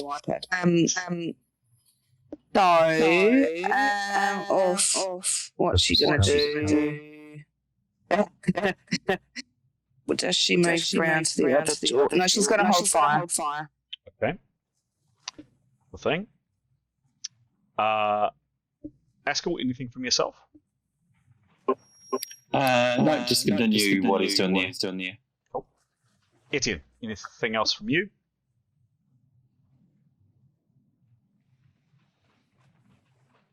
Nope. Going once, going twice, going three Holding, times. waiting. Sorry, talking to myself. That's all right. Holding and waiting. Yep. Cool. Afsun, no. Right. This one here. 14. Yes. This one here actually doesn't like being shot. So it moves. It moves out of the way. No, it doesn't fall over. It moves out of the way. Gray. You, sir. Gray just briefly talked to Demos and Severin, like either they can stop charging the door, and he'll have a crack, but allow them to pick up their weapons so we can prepare. Because once that door gives, be careful either tumble in, or someone's going to potentially tumble in, be caught off guard. So we need to get one ready. So I guess Severin, Demos, are you happy to keep jamming it? Otherwise, Gray will just stand it ready. If you've got to go, have a smash, right? Sooner we get through it.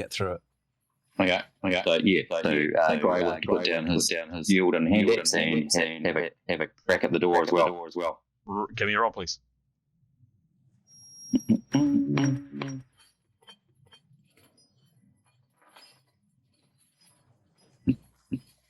88. Wow. Plus, what's his brawling? Plus 29. That's a good roll. This door is taking an absolute hammering. Crunch. It caves. It comes off the lock. So this area here, where the lock is, has given way. So it's jammed and it's basically caved inwards, and it's pushed in. And the force of that impact, Gray kind of staggers back, has nearly knocked it off its hinges. One more decent whack, and this door is going to be forced open. That was a good blow from Gray.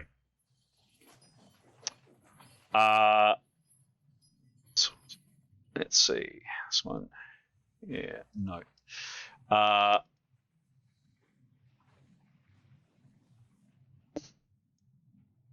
Nicholas, any action for you, please?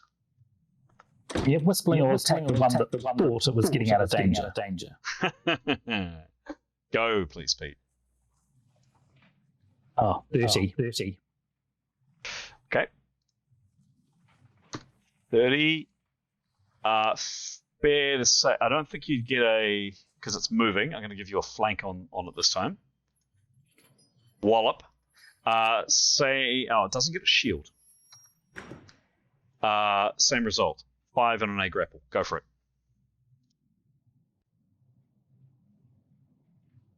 $58. Cool. Glancing blow. You have the initiative for the next 2 rounds. No additional damage. Oh, okay. Thank you. Yeah. The way these things move is kind of jerky and strange, and they clearly don't take. Had that hit a human or any other kind of living being, it would have knocked it. It would have been potentially stunned. It would have definitely done some damage. This thing just kind of shrugs it off. They are terrifying opponents.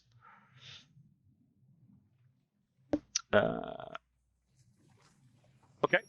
This one here takes a shot at 1, 2, 3, Tanya, 4, 5, 6, Smith takes a shot at Tanya.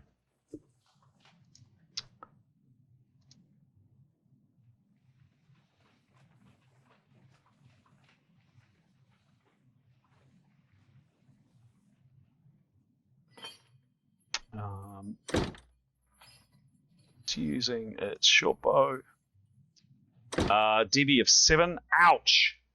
That's 9 in a C puncture for Neathanol, and it's about time I rolled a C puncture in public. Here's the C coming your way. Sorry, Tanya. Beg my pardon. Here's the C coming at Tanya. Exclamation mark RD 100 56.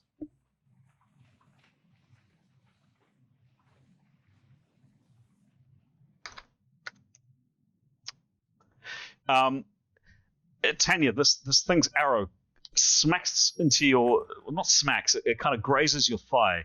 +5 hits, you're bleeding. You're at -10 and you're stunned 2 rounds.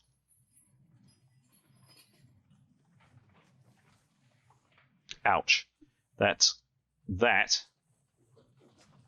How many hits did I take initially? 8. You say? I don't know. I'm sorry. I think it was. Yeah, I think so. Yeah. Ow. That hurt. Next up is Mithan. Didn't think about them having bows. Duh. So it's ridiculous. She's going to fire the one with the bow, and then she's going to step out of the way.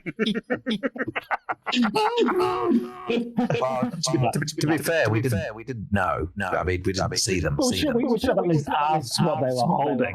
Well, I mean, they would have noticed. I guess we can't. Did we not see them, Chris? Is that it? It's pretty hard to see, guys. There is a torch through there. A lot's happening in 10 seconds. I'm going to say you didn't see. Give me a shot, please, Mithan. Make it good. 33. That's great. That's 108. 3 at 108. That is 13 in a D. Roll the D, please.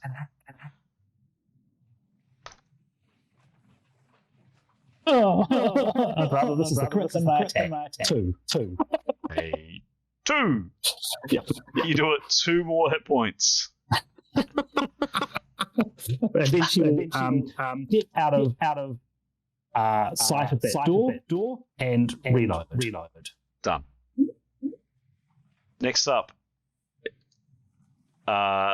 is Tanya. Tanya, you're stunned. What do you do? Get out of the way and put my hand on my wound. Okay, get out of the way. Still holding your bow, and your hits per round go down to 1 hit per round. I'll announce to the room that I'm bleeding. Okay, cool. I'm bleeding! All right. Next up is Demos. He'll take another crack at the door. Good for you, Demos. Give me a roll, please.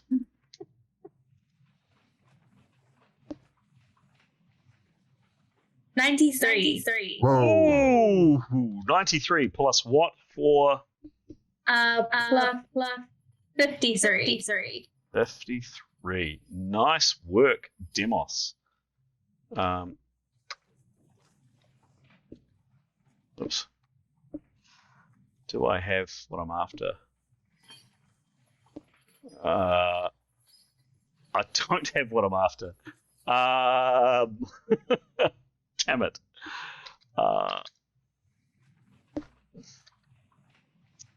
I need more. Anyway, okay. So, Demos, you put your shoulder down, and with a kind of a bull-like roar, you charge into this door, and there is a solid crunch as the thing just collapses. It's still on its hinges, but definitely collapses inwards. And you basically, you almost kind of bounce off and you kind of stagger back a bit. Let me just check. And that opens. Grey staring inside. There are a number of these things inside. This one is first up. And it comes crashing out. And oops, sorry, I'm having issues with my skeleton, guys. Where did my skeleton go? Damn it, where did my skeleton go? Hang on, I'm just going to put some light up.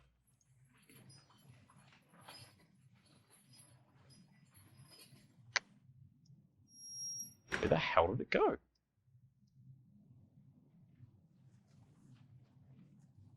It's a real shame. Okay, we are going to have to substitute somebody else. Did it pull through? Yeah, it could have, actually. Sometimes they do. I think it fell at Karios' feet. Oh, really? Yeah. The effect that Karios has on skeletons, huh? I'm sure. No. Did anybody happen to see the number? Was it 12, I think? I think it was 12. That's really annoying. Copy. Paste. Bang. And we're calling that number 12 instead. It was armed with a hand axe rather than a sword and a shield. And we're moving it up to here. And there are others behind it. One with a spear. A second with a spear. And a third. Whoops. There, I won't move him up.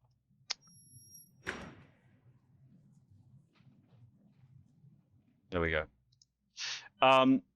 So this thing bursts out. Its intention is going to be to attack Grey, because it's the first thing it sees. However, Leif, you will get an opportunity. Oh, have you already had the opportunity to act, Leif, this round? Correct. He had an opportunity action. Yep. Great. So you get an opportunity to hit it. Go for it, Grey. It's a flank attack. Go for it. Oh, this is Leif? Yep. Yes, please. 53. Sick. That is Leif versus. No, it was number 12, and it was a hand axe that it's armed with. It's a 53. 5-3. And you've got flank. Yes, you have. It's with a long sword. I'm gonna say it doesn't get it. It'll get half its shield in your direction.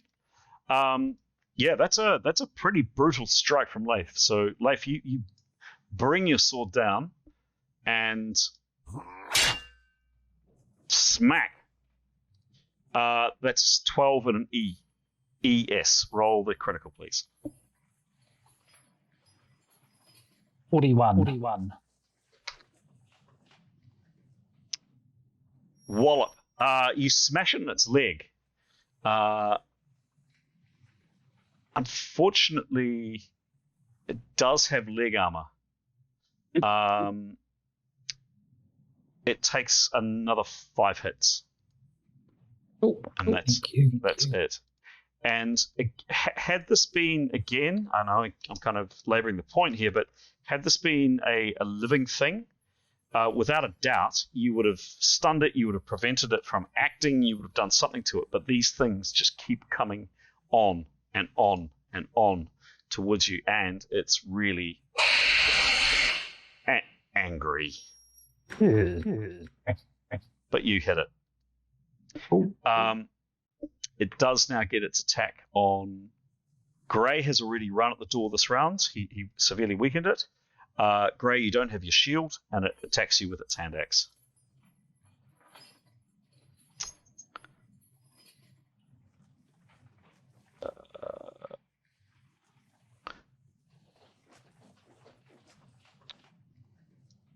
These things don't believe in parrying.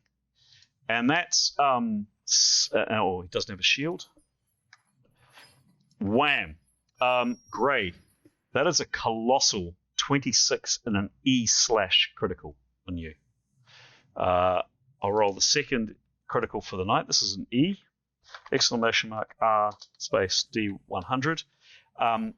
Grey's player is not here tonight, so I really hope I don't kill him. I don't know what's going to happen with this roll. Cross your fingers, please, Grey. Here it comes. It's 12. You can breathe again, Grey. 4 hits. Grey must parry next round. That's hard because Grey doesn't have his weapon out. But he must parry. Next up it was Demos' turn to smash through it.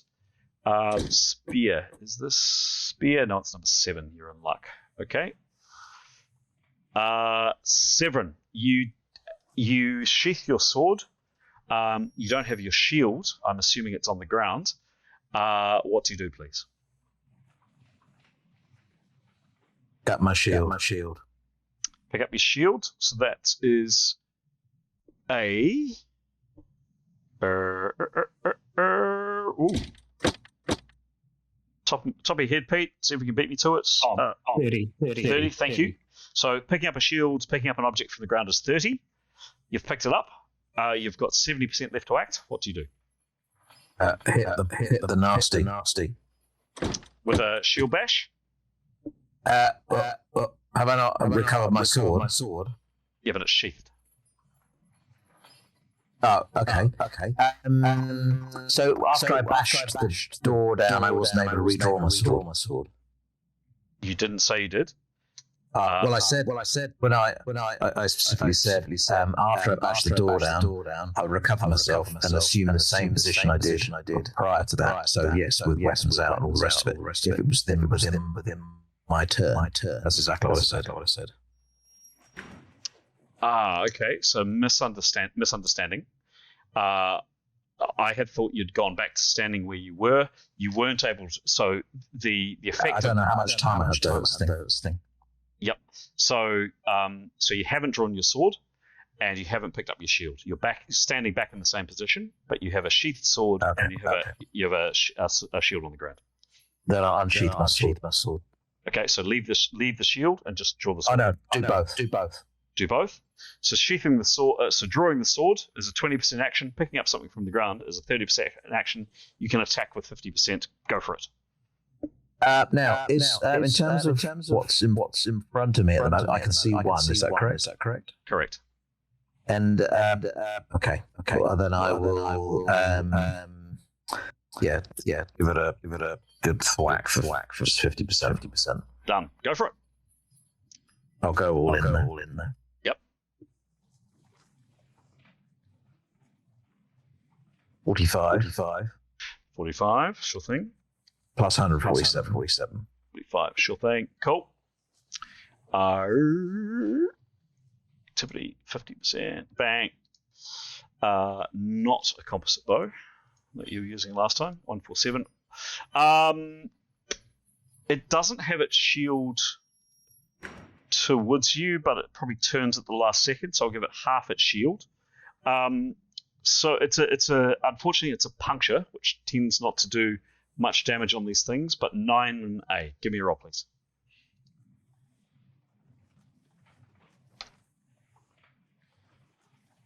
$15. Mm-hmm.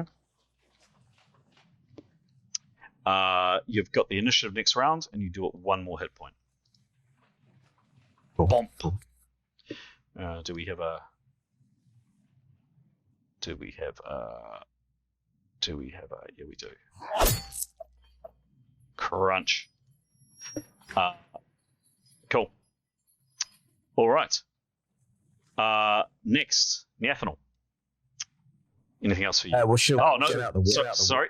That was we've done the entire round. That was the end of the round. All right. Beg my pardon. Cool.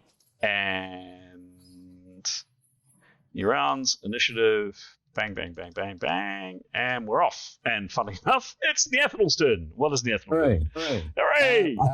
Had she got out of the way yet? I can't remember. Neathanel. I think she had.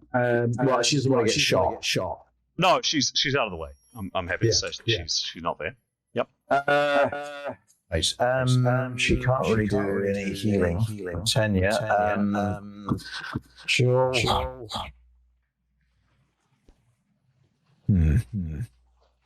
I think she'll start casting. Casting or preparing? Preparing. Preparing. Sure thing.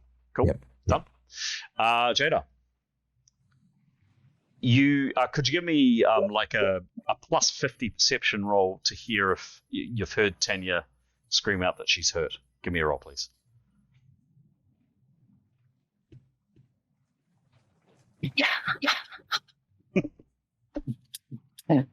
Wow. 91. 91, yeah, fair to say. Yeah, you hear, I don't know if Tanya would shriek, but certainly, I'm bleeding from the other room.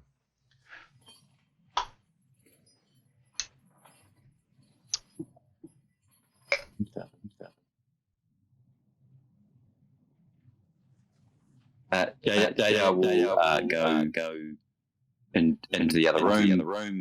Cautiously, obviously, she's got her staff and shield ready. Obviously, hearing the voice, Tanya's voice. Mm-hmm. She can kind of see from the doorway a bit of what's going on.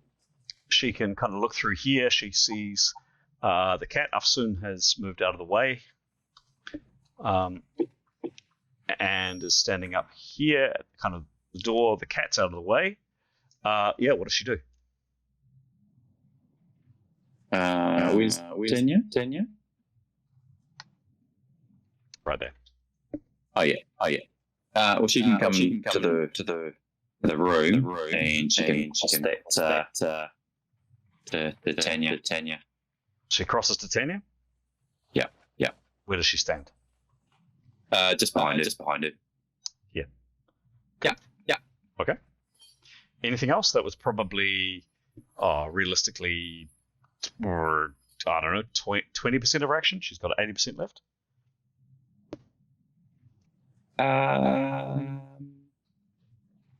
She can talk to Tanya.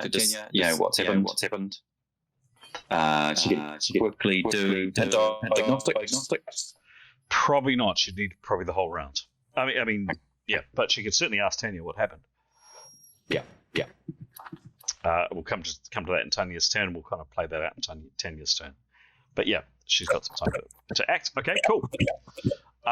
Next up is Karios. Karios, you've just seen the door explode inwards. Demos stagger back. This thing with an axe move forward quite fast, actually moving with quite a sick kind of speed.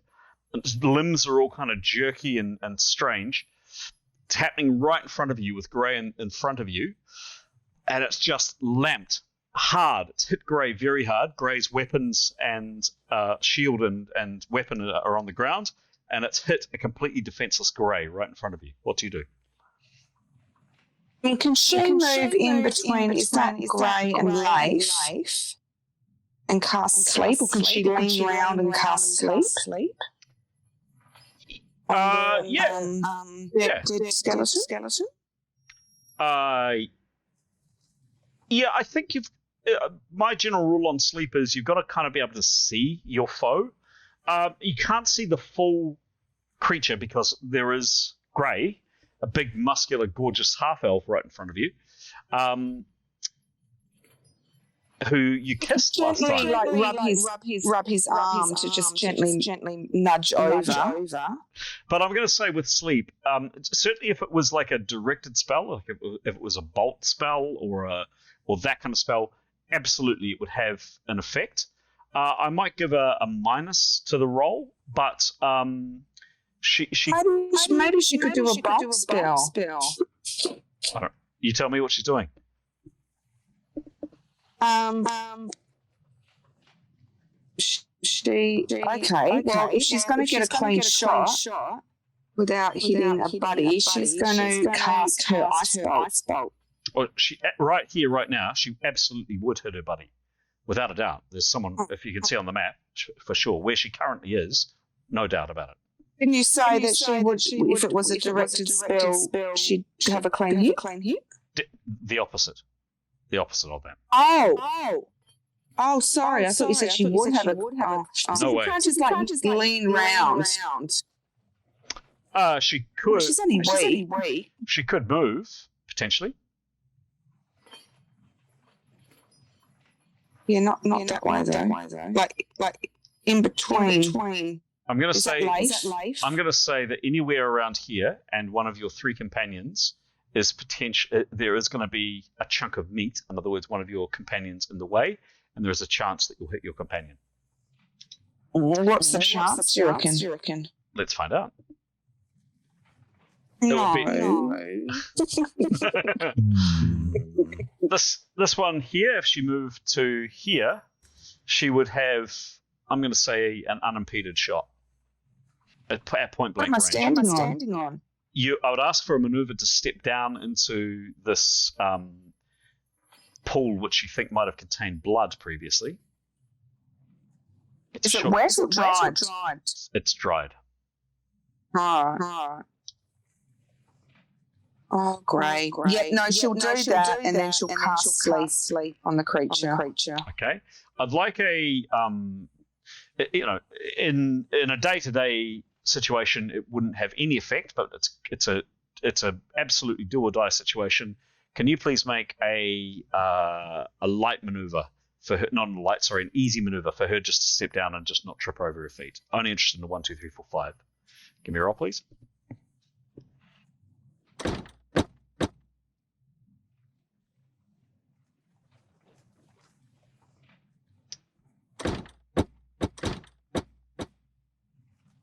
Is a 64? That's fine. So she steps down there and she casts. Give me a roll, please. Can I just check, was it going to be sleep or the bolt? Because I thought the point of moving was to cast a bolt, which will do more damage, I reckon. What did I say? I meant bolt. No, I was moving for the bolt. What did I say? You did say sleep. Sorry. Oh, no, I meant bolt. That's why I've moved. Okay. Sorry. Point blank range. Go for it. What bolt are you firing? Nice one. Give me a roll, please. Heavy. Sorry, very delayed. 98? Would that do it? Roll again. Okay. You guys are rolling well tonight. Nice bolt. Roll again. I'm trying.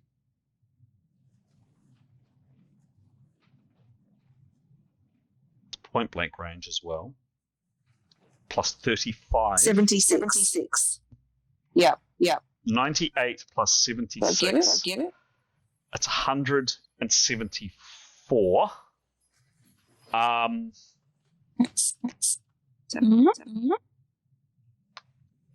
Oh my god. Ice bolt is plus 80. Plus 87. Yeah, no, I've got that. So the actual result after, and it will get part of its shield, 10% of its shield.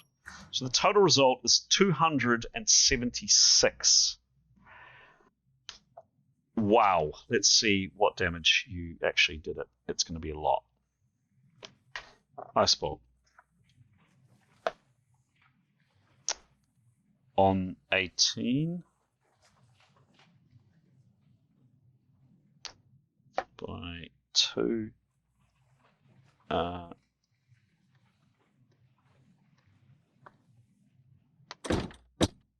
63.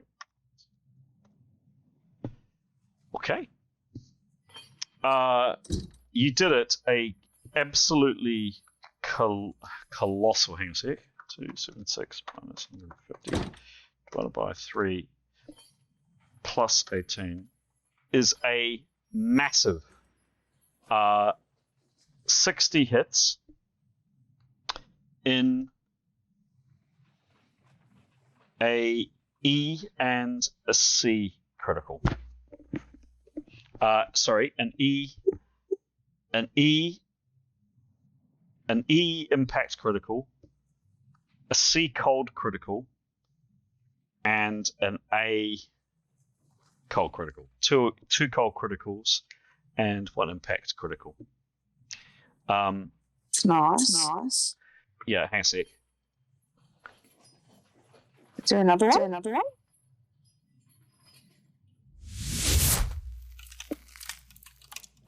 Crunch. Roll your first E, please. Okie dokie. is 34. Okay. 34. Yep. All right. Plus another 20 hits, and roll the next critical.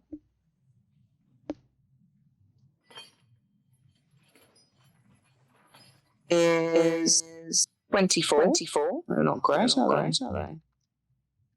24. Plus another 15 hits. Mm-hmm. And your last critical, please. Mm-hmm.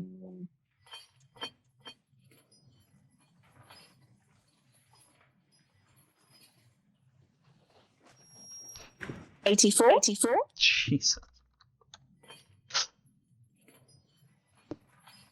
So, Karios, you take one sidestep, you scream your word of power for the ice spell, and literally a matter of maybe 4 or 5 foot away, this thing just disintegrates into a shower of ice and bone. The force of this thing rockets itself backwards, smashes up against the wall, and just crumples down in a heap. Absolutely not moving anymore. It was dead before. It was dead before, but it is really, really, really dead now. You did it. Kiss lips. Well done. Very. Smash! This thing goes up against the wall. It is gone. It is obliterated. There's basically just a pair of skeletal feet standing where it was, and your companions get sprayed with both ice and tiny bits of bone as this thing, but almost evaporates in front of you. It's gone. Like in terms of regrowing itself or coming back together, this thing is almost vaporized. It is gone. That was number 12, and that was killed 5th level. Well and truly killed 5th level. Spectacular, Karios. Spectacular. Thanks. Smash. Kisses. Leif, what do you do? He is going to opportunity action. Definitely wanting to be ready to parry. Parry, sure thing. Well, to attack and parry, but as aware that there might be other things coming through that he might need to parry. Okay, what percentage is he parrying, please? He would. Sorry, got that wrong. He's going to switch his sword to his shield hand, cast a spell, an instantaneous spell, and then switch the sword back. So that's 30%, 10% switch, 10% cast, 10% switch back. So because he's going to have one hand free, and then he's going to do an opportunity action parry. He would be parrying 20. Cool. Give the spell roll, please.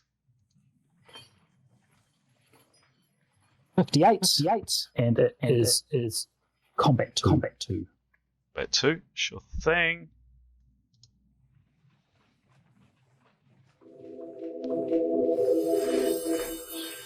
Spell successful. Awesome. What does that allow him to do? That's a plus 10 to OB, plus 10 to DB spell. I'll try and remind you. Yeah, please do. Excellent, nice work. Number 11.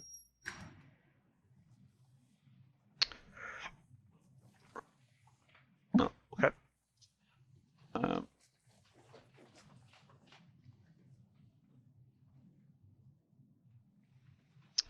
All right. Gray, you've just been hit by this thing. You're not stunned. And then Karios, who you kissed last a few hours ago, has stepped in between you, maybe in some kind of protective gesture, you don't know, and she has just vaporized this thing in front of you. It's gone. It's absolutely just vanished, like an old oak table. Sorry, that's varnished. Beg my pardon. Sorry. Nice back at reference. You're welcome. What do you do? He would pick up his shield and hand axe. We hadn't tucked it in, and then probably back up with his wounds and call out to Jada for help. Okay. He would retreat. But how far does he move? Just back to the wall. Yes, probably straight back. Yeah. Cool. Okay. Whoa. Whoops. Okay. He is back there. Done. All right. Next up, Mifan. What do you do? She will dip out, fire, and step back in. Okay. Out. And I'm going to ask for kind of just a quick orientation roll. This is not non-masked, just kind of pick your target in that split second. I'm going to give you a plus, like a light roll to this. It's an easy roll, but just to kind of spot your target really fast, kind of hone in on it and go for it. Give me a roll, please. Oh, hang on. Sorry. Actually, I haven't done this before. It's unfair of me to start doing it, but I think we probably should start thinking about that. We haven't done it previously. She steps out and fires. Who's she aiming for? The bow, Gallison. Okay, cool. Bang. Go for it, please. Roll to 43. Yep, we'll take that.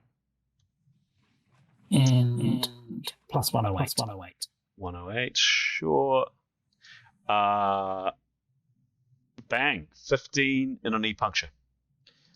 Oh,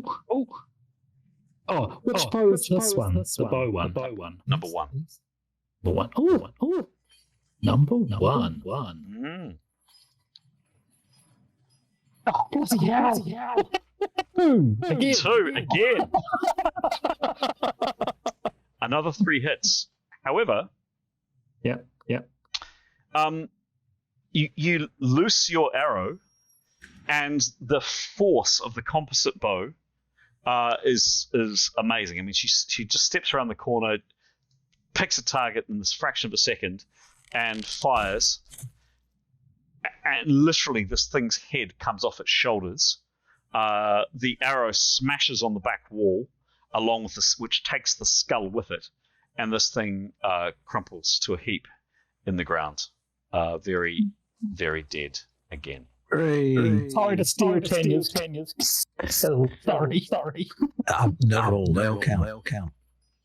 That was kill number 1, Pete. Cool. Cool. One. Awesome. She'd step back in and continue. I think she's got one more round where she can load. Cool. Yep. Askel, your turn.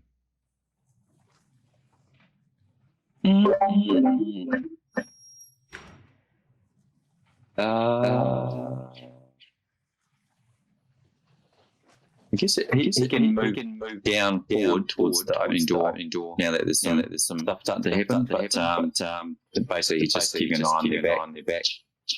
You tell me where he's moving. Yeah, just move forward slightly.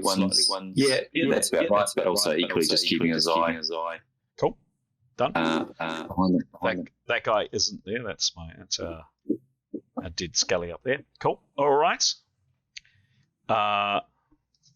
3. Okay. All right. Etienne. Well, opportunity action. He'd like to cast when he actually gets. I'll cast if one fires through the door, otherwise he'll hold his spell. Done.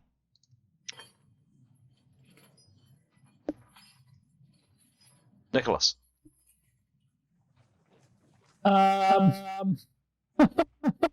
Go.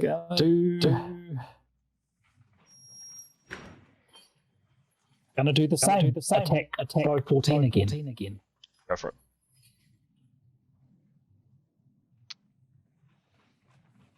Uh, 56 plus 90. It's now kind of aware that something's.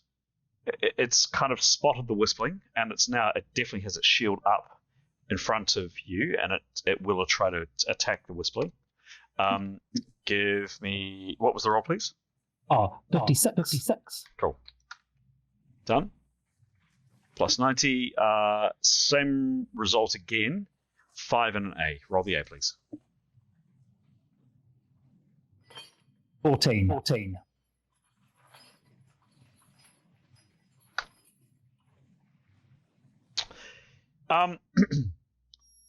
So it basically, the whistling basically lamps this thing in its head, and the creature just kind of pauses, looks slightly perplexed, if a skeleton can look perplexed. Where's 14? Can't see 14 for the life of me. There we go. And collapses. Oh, it's lucky. Okay, chipping away. Hey, cool. Killed first level. Thank you. I would say. Well done. Cool.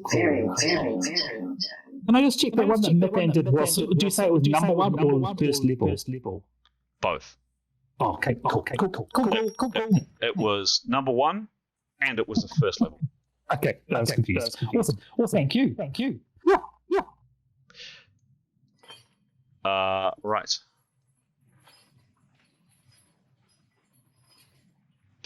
This thing comes out. Etienne, you have the chance of reacting. What do you do? We'd like to cast a spell, please. Go for it. He's been preparing it for goodness knows how many rounds. 16. 16. Okay, cool. Let me just do some checking. So 16. Let me just have a look. This is number 7. Yes.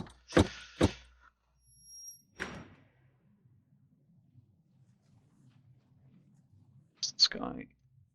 Really? Okay.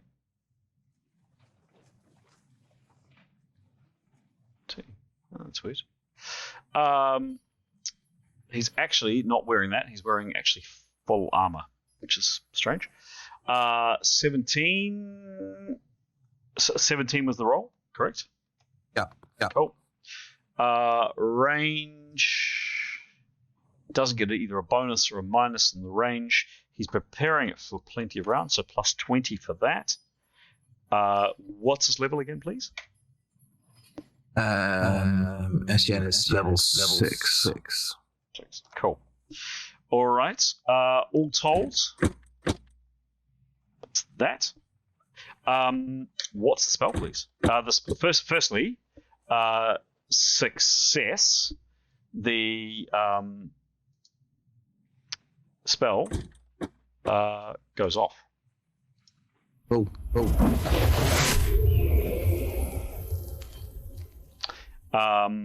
What's the spell? Repel undead. And I'm going to go for... Hang on. 5 points of undead.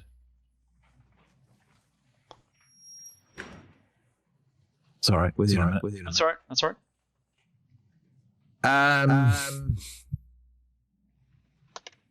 So repel undead 3 affects 3 points of undead. That would be. What does that mean? 3 points of undead. Sure. So each type of undead critter has an association with it. So the very most basic undead is like an animated corpse. So someone basically just takes a corpse and tells it to live. More dangerous and more deadly foes are more advanced and they can go all the way up to I think level 6 or level 7. So they have like it's not like a level in the same way that your characters have a level. It's a slightly different application to it. So you don't know what that level is, but I do. How many levels does it affect, please? Well, I'll go for the maximum because I don't know. So I'll go for 5th level spell. Repel undead 5. So 5 levels, correct? Class 5. Repel undead, except affects 5 points undead. Got it. I know what that means. Even it says class 5 equals levels 13 to 15. Yeah, no, I've got it. Okay. And does that affect just the? I guess it affects. What's the definition of the spell? Is it the ones that he can see, or what is it? If you could read out the whole spell. Sure. The full description is repel undead 1. Causes undead to flee or disintegrate. Bloody. Creatures and monsters provided description.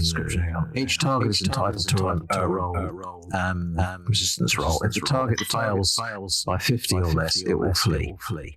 If the target cannot flee, it will remain motionless. If the target fails by more than 50, it disintegrates. Got it. One base attack roll is applied to targets for the purpose of RRs. If no class of undead are given, use the following table. Got it.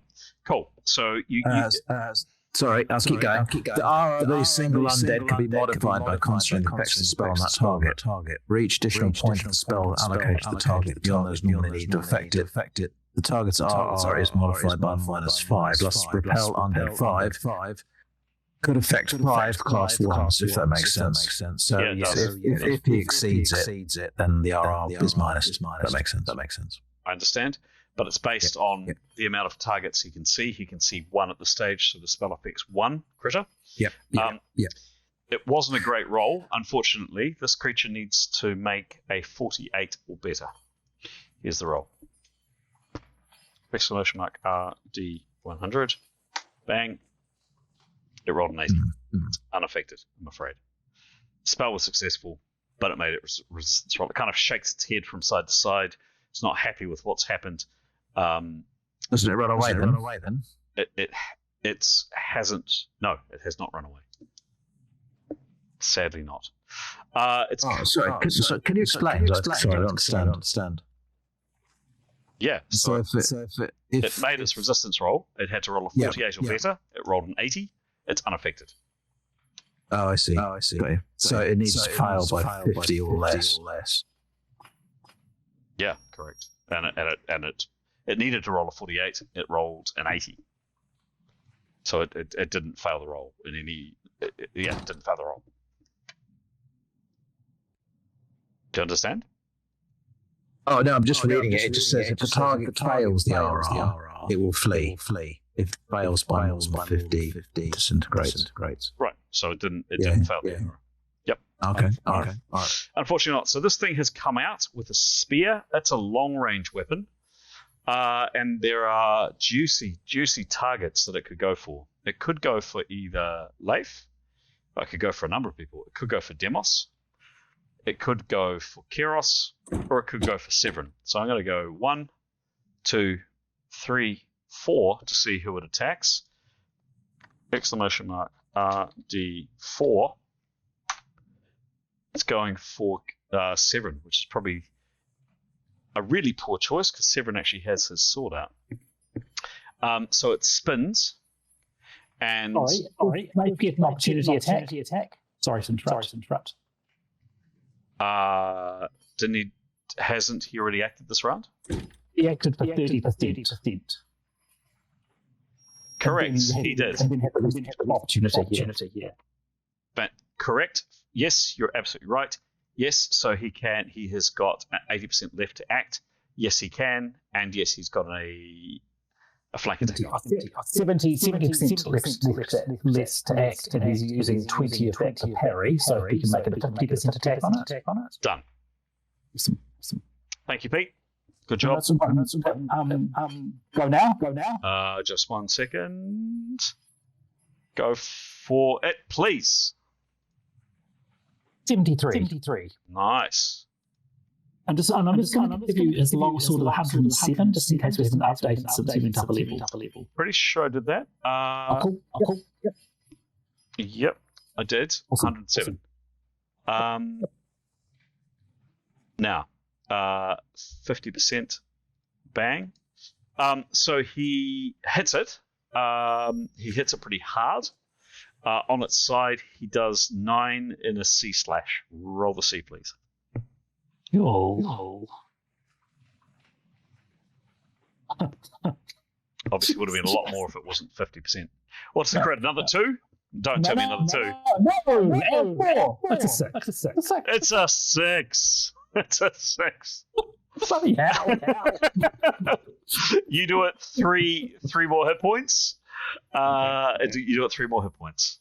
Bang. Number 7. Thank you. Severin, it turns on you. It's using a long range weapon. You've got a medium range weapon. It's at optimal range. You're at suboptimal range, but you still can attack. However, it is attacking you this round.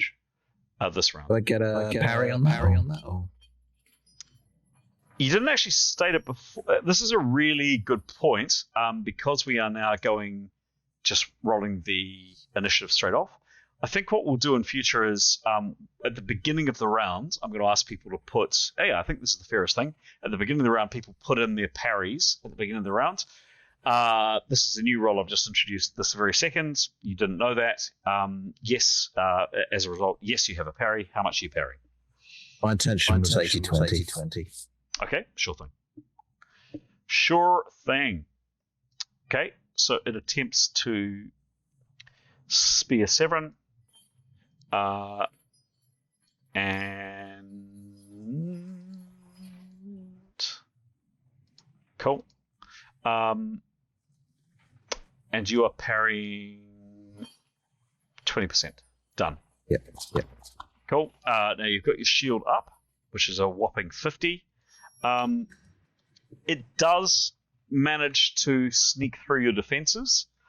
So its spear finds a gap and jabs you. It's a minor shot for 4 hits. That's it, Severin. That's it. Next up, Tanya. Jada's just come up behind you. She said, "What's happened? You're bleeding. What do you do?" I'll say, I've got hurt. I'm bleeding 1 hit around. Can you help, please, Jada? What would be the description? What actually would you? What would you say? Well, what would 1 hit around be? I'm bleeding. I'm bleeding a lot. I'm bleeding a little. I don't know. What would you say? I'm bleeding out, man. Can you give us some of the good stuff? Okay. So Jada, you've Tanya, that's what you say. Any other actions for you this round? What she's stunned actually. She is one more round. Sure. Yep. So Jada, you've heard this. You've come up behind her. You had, I think we said probably 70% left to act. You can't do a diagnostic because that requires the full round. Is there anything else you're doing, saying, acting this round? So diagnostic. What first aid is it? It's going to be the same, isn't it? Diagnostic is to check out what's going on. First aid is to actually do something about it. It's a reasonably obvious injury. You would need a full round to do a first aid maneuver. And by the way, Starry, your voice has got quite deep. Yes, she's crashed and gone to the Fair enough. Okay, yeah. Next round. Next round. Done. Cool. Just calming, soothing. You'll be right. Putting a finger on the there, little lamb. Pat. All right. She's going to do first aid. Maybe she can get out bandages. I don't know. Maybe we shouldn't lead. Yeah. Sorry. Yeah. I'm just thinking. I know, Pete. I know, but yeah. Sorry, Pete. I don't mean to be too much of a party pooper, but this guy here has a long weapon, comes up, it can attack past its buddy, and it's going to try to stick Leif. So with a long spear, this guy. Sorry, Pete, I didn't mean to be unkind with that, but I just think, yeah. All good. Cool. All right. Leif was parrying 20. You said that? Yep. He's got plus 10 to his DB too, just from that spell. Thank you. Cool.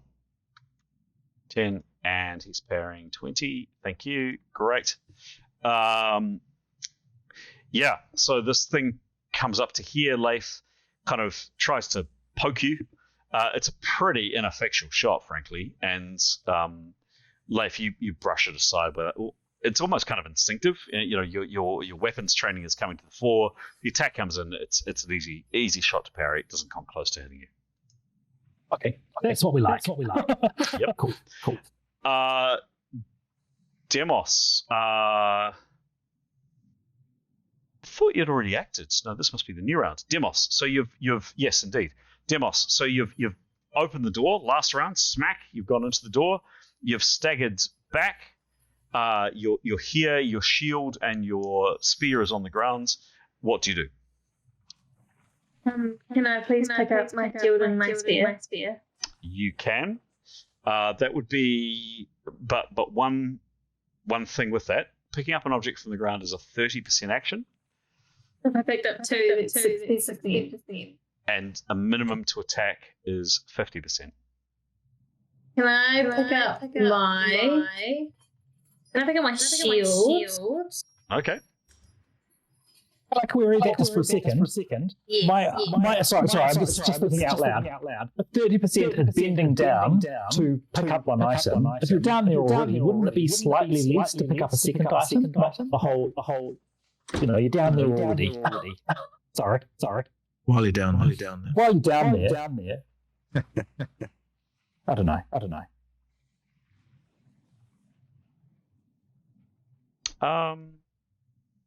Yeah, that's fair. Yeah. Yeah, yeah. Okay, no, that's a fair call. You're looking down at the ground. You're bent down to collect two objects, so you're bending down. That's a good point, Pete. I'm going to say combined. That's a 40% to pick up both.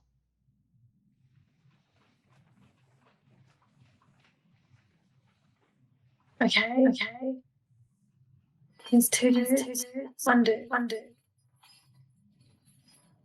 What do you do? You have your.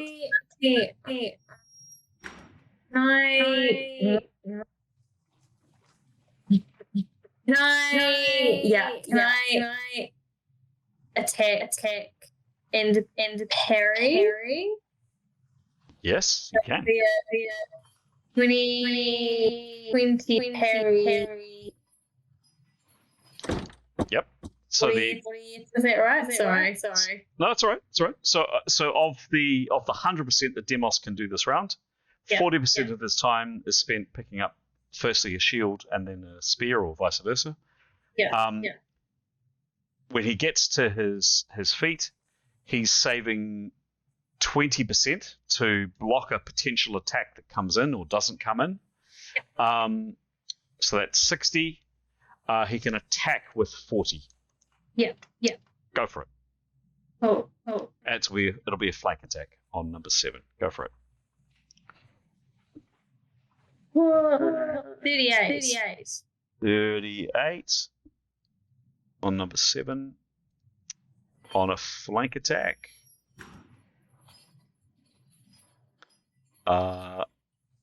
Bang, using your spear and you're parrying 20. So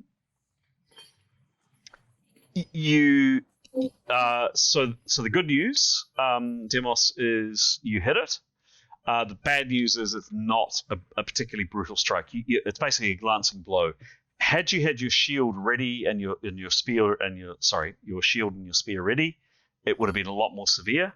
But you knock it for 3 hits. That's it. It kind of staggers back a little bit. It's a glancing blow, but you hit it. And lastly, Severin. So he's got obviously used parry. Now, in terms of closing distance, can I make an attack this roll? I'd have to substitute my attack to make the maneuver. Is that correct? So you're using a medium weapon. It's using a long weapon. So in Demos's case, by the way, last time, because you're both using long, it's the same. Medium versus long, you can attack this round at a -15. Or you could choose to close the distance and get up to a medium range where it will have a -15 next round. Right, but I can't. I can't. No, I'll attack this now. I'll attack. Okay, go for it. With my remaining 80. Okay. Go for it. It'll be a flank attack. 82. Good roll. Good, very good roll. That's 147. 147. You're parrying 20. With the 20. Yep. It gets a 15. It doesn't know the meaning of parry. Crunch. That's 10 and an E. Roll the E, please. And I get another E of C. Oh, okay. Yep. Roll the E. And this is a crush. Go for it. 60. Boom. You smack it hard in its leg. Another 10 hits.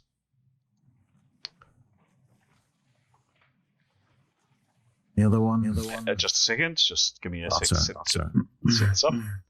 It's number 7.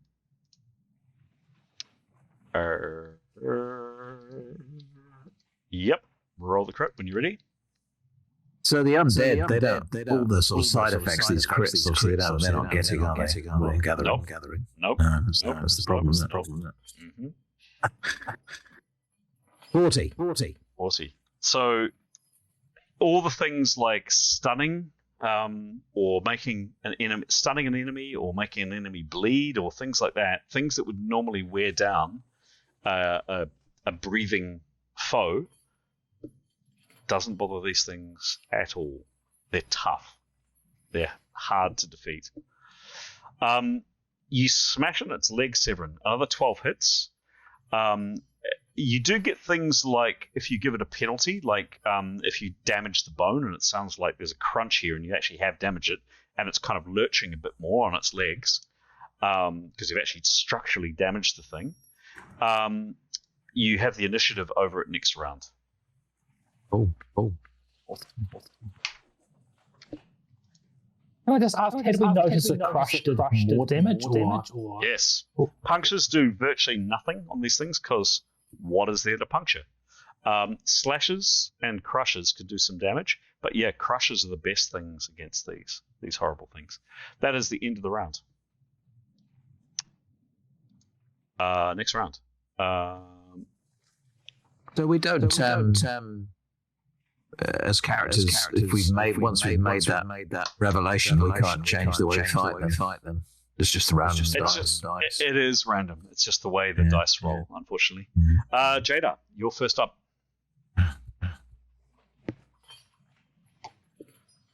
All right. We'll start with a diagnostic. Okay. I'm happy to say, like, on some injuries, well, maybe to help you, on some injuries where you don't know what's wrong with a patient, or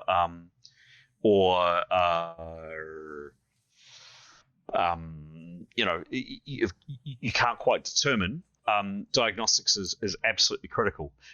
I think fair to say in this case, Tanya said, I've been hit with an arrow, it's here, and you can see the blood in the amount of light that's being thrown off. I'm happy for it to be quite apparent that she's bleeding, so no need. Right. Okay. In that case,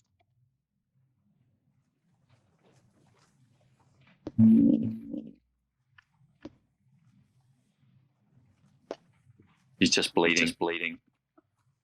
I mean, you can do it on diagnostic if you like to see if there's more serious injury, but yeah, your call ultimately.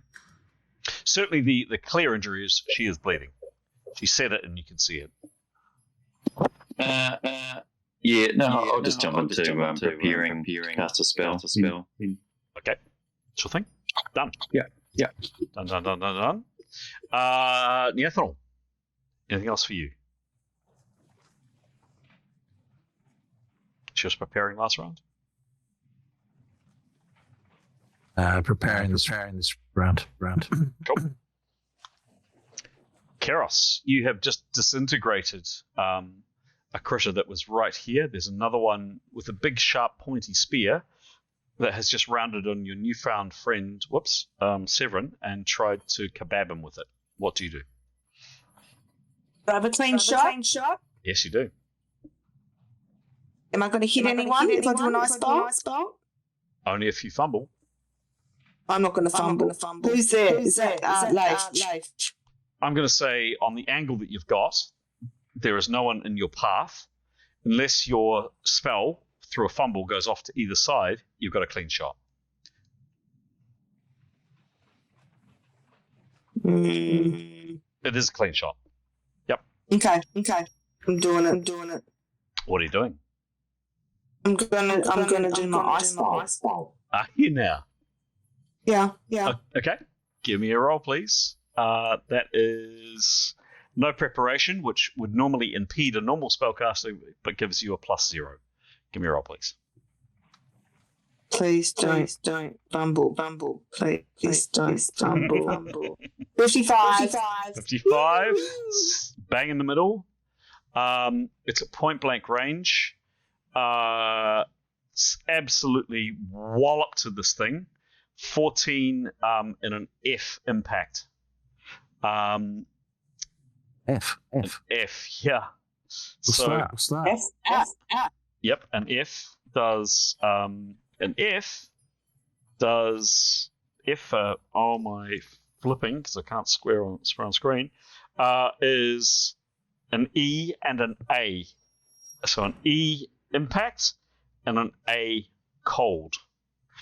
Roll your E impact first, please, Karios. Make it good. 49. 49. Okay. 49. Wallop. A massive another 20 hits. Crunch. And then the A.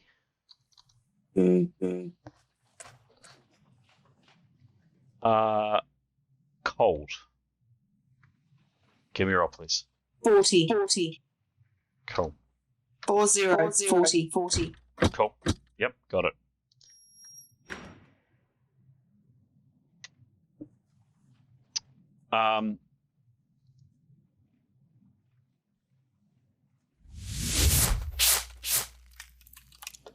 Twice in 2 rounds, Karios just steps forward and utterly disintegrates this thing in front of it. It's gone.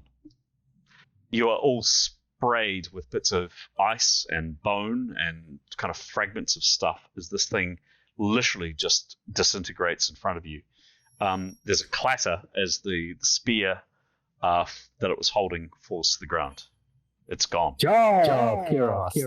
Nice. Yay! You got to share any drinks we want. Brilliant. Yeah. Catchy girl. It's so good. Flashy. Well done.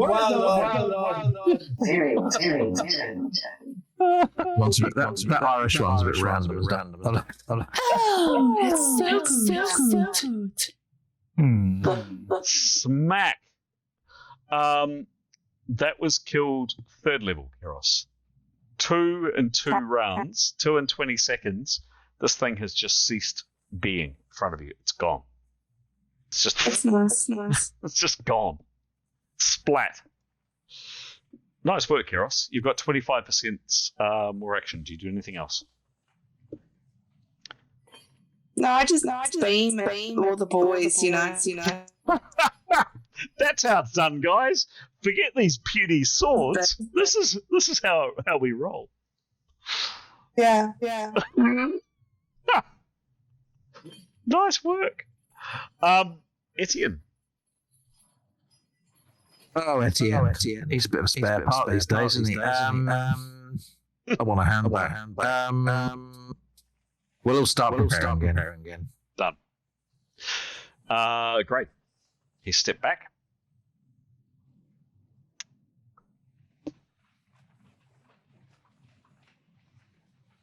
Hello, Gray. Sorry, Anthony, that's you. Sorry. Yes. I didn't say my usual at the beginning. Thank you very much indeed for stepping in and playing another person's character. So thank you. I appreciate it. You're right. You sit there and think, come on, I didn't.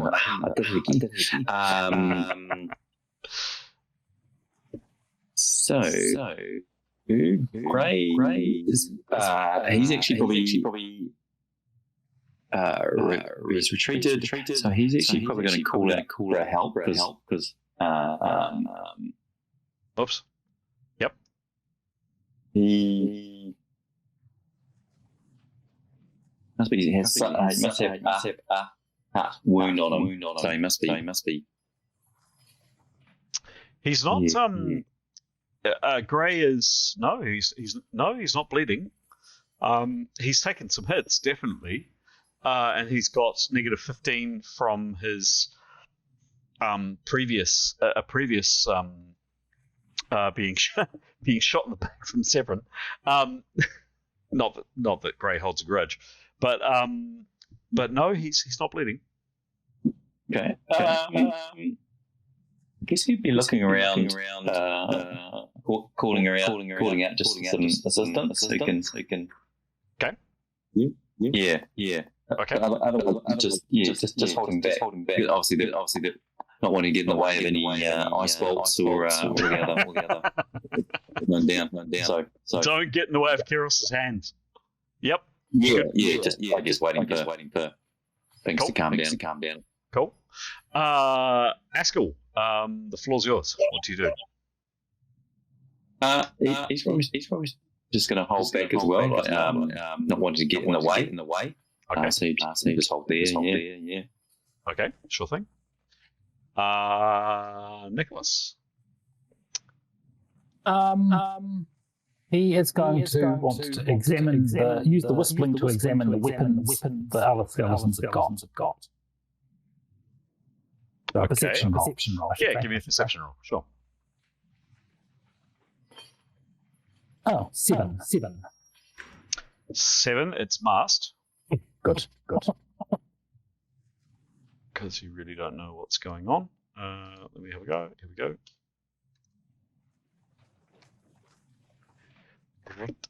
Okay.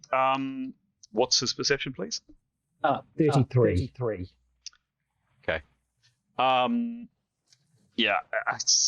Even with the lights and unfortunately, just with everything that's going on, he can't quite make it out.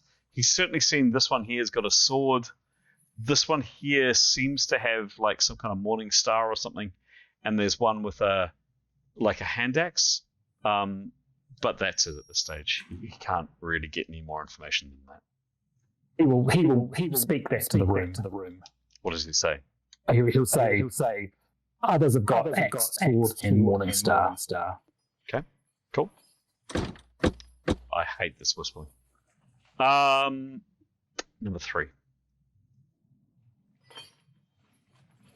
Okay. Leif, what do you do?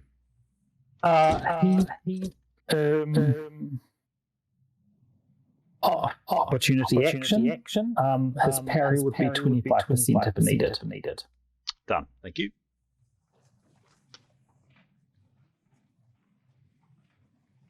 Mifun. He will step out and shoot if she can. Otherwise, yes, that's what she'll do. Step out and shoot if he's got a target. There is no target. She will. Sorry. It's all right. I don't know if she start shouting. She could. Yeah. say, "Oi, get back here, Boney." She'll just stand there with her bow trained. Okay, cool, done.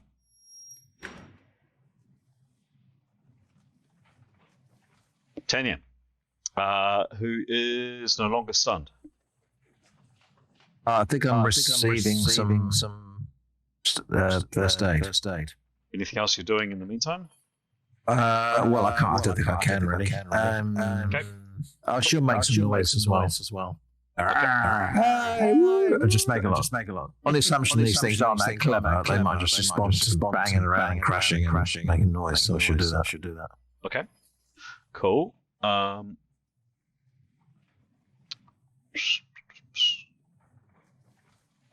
Okay.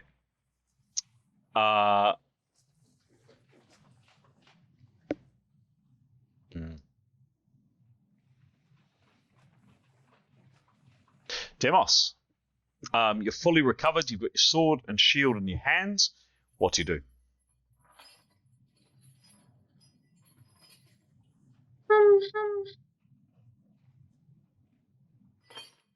Maybe just like a quick an opportunity attack and parry. Sure. Yeah. Give me a mass perception roll, please. 90. Oh, what a shame it's masked. 90, sure thing. Oh, can you roll again, please?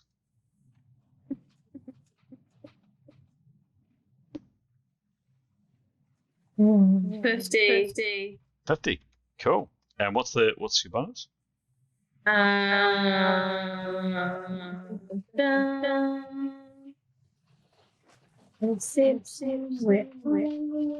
Plus 25.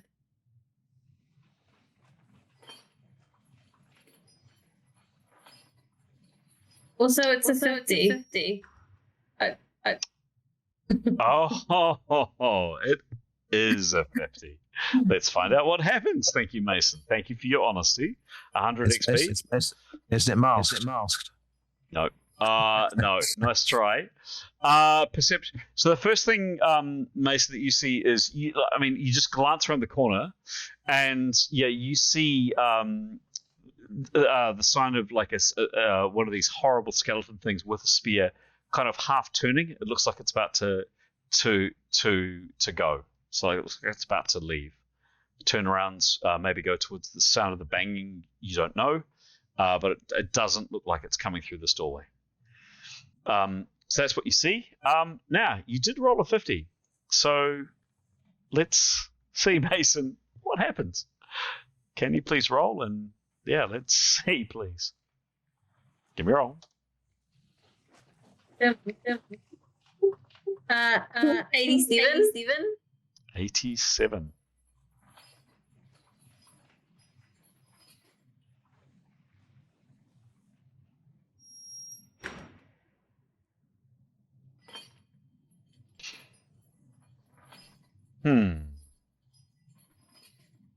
All right. Done. All right. Done. Just a second.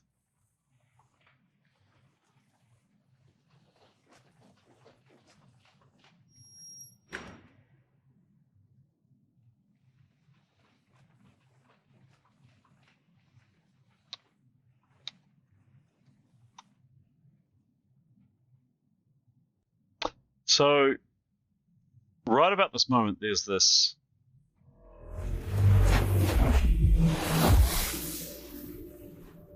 whomp, and you hear from around here, all of you hear it from kind of around here, this kind of screech of pain and alarm from around the corner. There's this strange noise.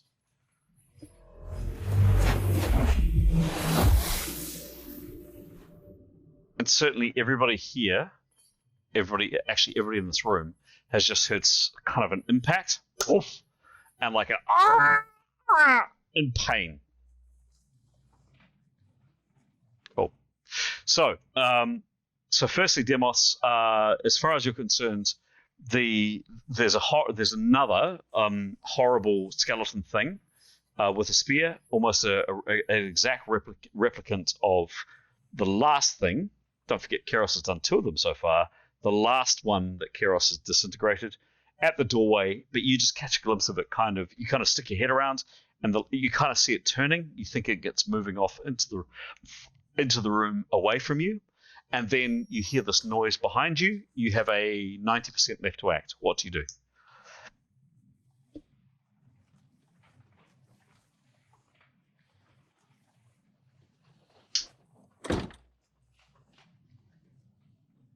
Hello, Demos.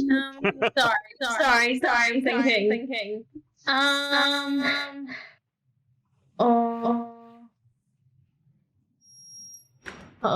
Yeah, I feel like I might shuffle towards the where the noise was with my spear, out of my shield. Up. Okay. Yeah. All right. Yeah. I'll do it. So you're leaving this fight here, and you're moving. You tell me where. Up the stairs and against the wall, so you can kind of ish around against the other wall. Sorry. Okay. This one here. Yeah. And you peer around. Yeah. All right. Demos, can you join me in the other channel, please? The next channel, please. Okay.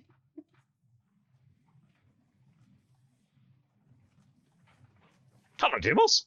Hello. How you doing? Good. How are you? I am well, thank you. I am well. So you turn the corner and you peer around, kind of spear and shield at the ready, and on the ground, looking absolutely the worst for wear and kind of groggy and shaking their head, appears to be you've seen them before. You would call them like half folk or half men. Other terms for them are halfling or maybe hobbit or something like this. One of the little people. He, and it's definitely a he, because he's wearing a shirt, but that's it. He's lying in the corridor and holding like a tankard of ale, and he sees you and gets to his feet, in the process of getting to his feet, and like he's naked down below, and he's just screaming something at you in a language that you don't like, and he's kind of waving this tankard in front of him. What do you do? I'd still keep my spear and shield in my hands, but less of a offensive kind of just being like, I'm not gonna hurt you.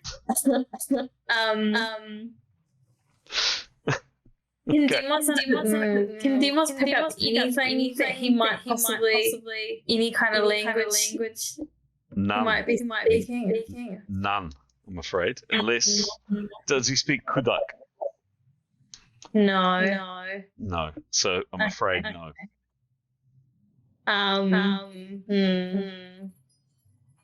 I feel like he doesn't. Totally still.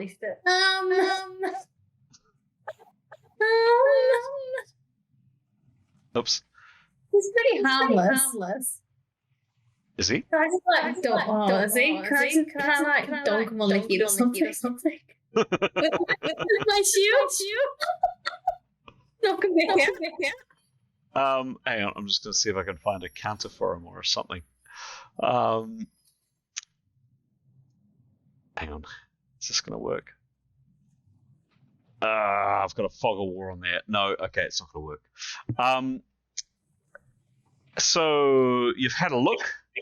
You've stepped up to one way. I mean, he is here. So in this game, you can do something called a subduing attack. You negative 20 from your roll, and the whole idea is you can attack, and it will do a critical if you hit. But the whole idea of it is, and it may do damage as well, but fatal attacks or fatal results are reduced to, if you stab someone through the chest, it actually becomes you knock them out and things like that. So it's basically a knockout attack. The only thing is if you roll 100, it's a fatal attack. Okay. Can I do that? You can. Can I rather than using my speed, can I use my shield to hit him? There is there is a skill called Shield Bash. So unfortunately, it's a skill you need to train in. He will have a negative 25 in it. If you're wanting just my advice, I'd just say attack with the spear, but with the negative 20, and you try to basically knock him out, or you try to kind of mitigate the result, because you're just much better with your spear than with your negative 25 shot with your shield. Okay. As long as I don't roll 100, he should be just not unconscious. 100 on the crit. Yeah, if you roll a crit. Yep. Okay. Now you've done 10% for a look, so that's negative 10. You've moved 10. So if say you've got an 80% on your action, give me a roll, please. 94. 94. No. What's his bonus? Spear pole arms. It's 130. 103. This poor halfling. Negative 20 because you're, basically kind of pulling your punch. Basically, if that makes sense. Yeah. So Demos for fighting this guy. All right. And spear. So that's a total of 177.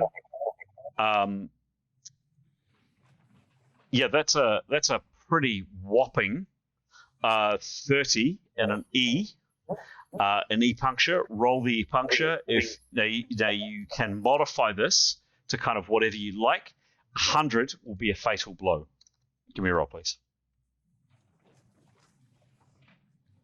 91. Oof. Okay. So on a 91, without pulling your punch, which you did, is sever an artery in foe's arm. Foe is then stunned 12 rounds, then dies. Now, you did pull your punch. What happens to this hobbit halfling person? He drops. His tankard looks a bit shocked and just collapses to the ground. Done. That's it. Main. Love that. And then I suppose I don't have any action left. That's it. You can say, of course, 3 words in a round if you wish. Oh, I'd probably say it's all good. Okay. Party. So that was killed, in inverted commas, in other words, taken out of combat, first level. Okay. All right, I'll join you back in the main room. Nice work. Great. Okay.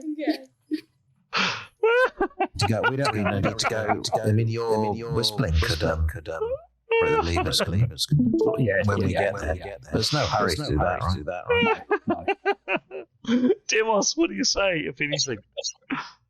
So good. It's all good. Yeah, there we go. Three words. Okay. You do see, for those that happen to be watching, it's probably Karios and Severin. You do see Demos kind of step up here, look quizzically around the corner at this noise you've heard, kind of look bizarre, and there's this noise. Something or someone is shouting in a language that you don't understand, and Demos just suddenly lashes out with the spear, and you just hear this kind of thud. And then Demos says, it's all good. Brilliant. Well done, Demos. Next up is. Thanks for dealing with that, whatever it was. Next up. Do we get to know? Next up is this thing here. So this critter rushes out, and I think Leif, you have an opportunity action. Yeah. Go for it. Cool. 93. Good roll for once. He was Nice one. parrying 25. Lovely. Thank you. Number 8. Damn. Plus 10 because of the spell. I remember this time. Thank you. Done. And sorry, he was parrying how much? 25. 25. Done. And he's using his longsword, and he rolled a. What was the result? 93. Nice. Yeah, wallop. That's 10 and an ES. Go for it. Whoa. Even. 7. Oh. You unbalance the foe. Plus 5 hits. You have the initiative next round. It's foe. What, please? Number 8. 8. Number Thank you. 8. This thing has a choice of target of 1, 2, 3, 4, 5. In that order, it really has no idea. It's just going to make a random decision. Are you feeling lucky? Exclamation mark RD 5. Rolled a 4. It's going for Karios. This thing lines up its spear, Karios, and tries to stick its spear through your chest. Perhaps as revenge for the horrible pain that you've inflicted on its companions. Does nobody empathy at this thing? Nope. It rolls a 16 and a C puncture. Ooh. And I just rolled a 66. No. Karios. This horrible thing comes up. It turns and just fixates its horrible icy-like eyes, pick the reference, on you. And it immediately, it's thinking about your chest, but it actually decides to go for your knee. And it smashes its spear into your knee. And there's a horrible, you all hear it, this kind of noise. And Karios screams in pain. Karios, you're at 90% action, and you're down for 3 rounds, and you're unable to parry 2 rounds. You are utterly helpless on the ground with a spear through your knee. Rude. And with that, darling, I'm going to have to go to bed. Oh my goodness, it's quarter past 10. We are at 25 of 27. We've got another 2 people, 2 actors to go. Sure thing, sweetheart. You head to bed. Unfortunately, you don't have a kneecap anymore. We can fix it. Okay, we'll do one for Christmas. And a new hand for who's Sabrin needs a hand, doesn't he? Yeah, we need a lot of body parts. We'll have to go shopping. Lovely. Well, everyone, have a happy Christmas. Boxing Day sales. You too. Yeah, have a good one. Well, I'm going to see you going to pick up your girls on Saturday, so I'll see you then. Brilliant. Yeah. Nice one. All right. Ta-da, everyone. All right, sweetheart. Next up is Severin. Right, obliterate this creature. Go. Stop mucking around. That I'm assuming means no parry. No, it means no sense. Well, it's not really. No, I'd better. Oh, actually, this round there's no point. It's already acted, right? But what realistically would you have done? Is my question. 80-20. 80-20. Yep, go for it. 9. Shit. However, with his colossal skill with a sword, that's still 10 in a C crush rather than a puncture. Roll the crush, please. Oh, and an E. Right. Kill. Die horribly. 86. That's got to be worth something. Another 20 hits. You've knocked it down. It's still going, but it has collapsed on the ground. So it's on the ground. It will need to get to its feet next time, and you did another 20 hits. All right. And you think with the crunching of bones and all the rest of it, you've actually done it quite a bit of damage. And there's another critical on top of that. Yeah. Okay. Finish this. That's number 8. Number 8. Go. In a sec. Hang on. Sorry. Hang on. And Yes. Roll. 91. Okay. And it's a 91 on an E. Yep. And it was a crush. Wow. Bring it on. Die.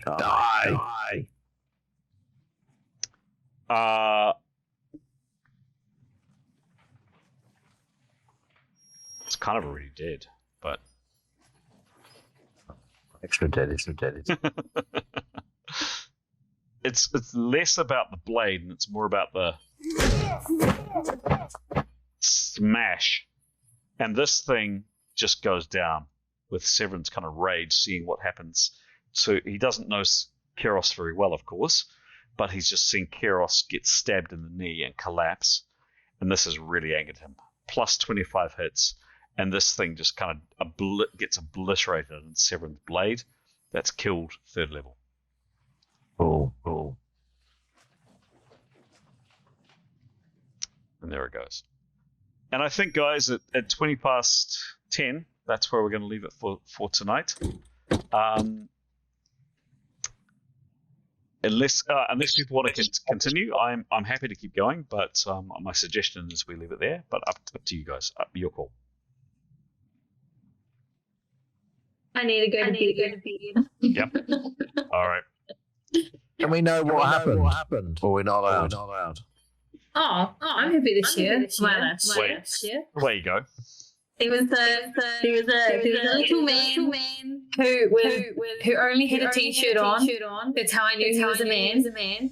And he started, he had a tankard full of God knows what, and he started screaming at me in some foreign language, and I just couldn't be bothered dealing with it, so I knocked him out. Fair enough. Well, you know, he's not known for his sort of diplomacy skills. No, Excellent. He didn't know what he was saying. There was no way you could talk to him. These are the things. Yeah. When you say a t-shirt, was he from this age? Who knows? No, so he was wearing a shirt, and he was. Demos would call him one of the little people. He was like a half man, a halfling, hobbit, or something like this. Exciting. Yeah, half naked. He's going to be unconscious for a while. Yes. Oh, good. There we go, guys. That was our last session for the year. Hope you had fun. I did. Yeah, it's good. When's the next one?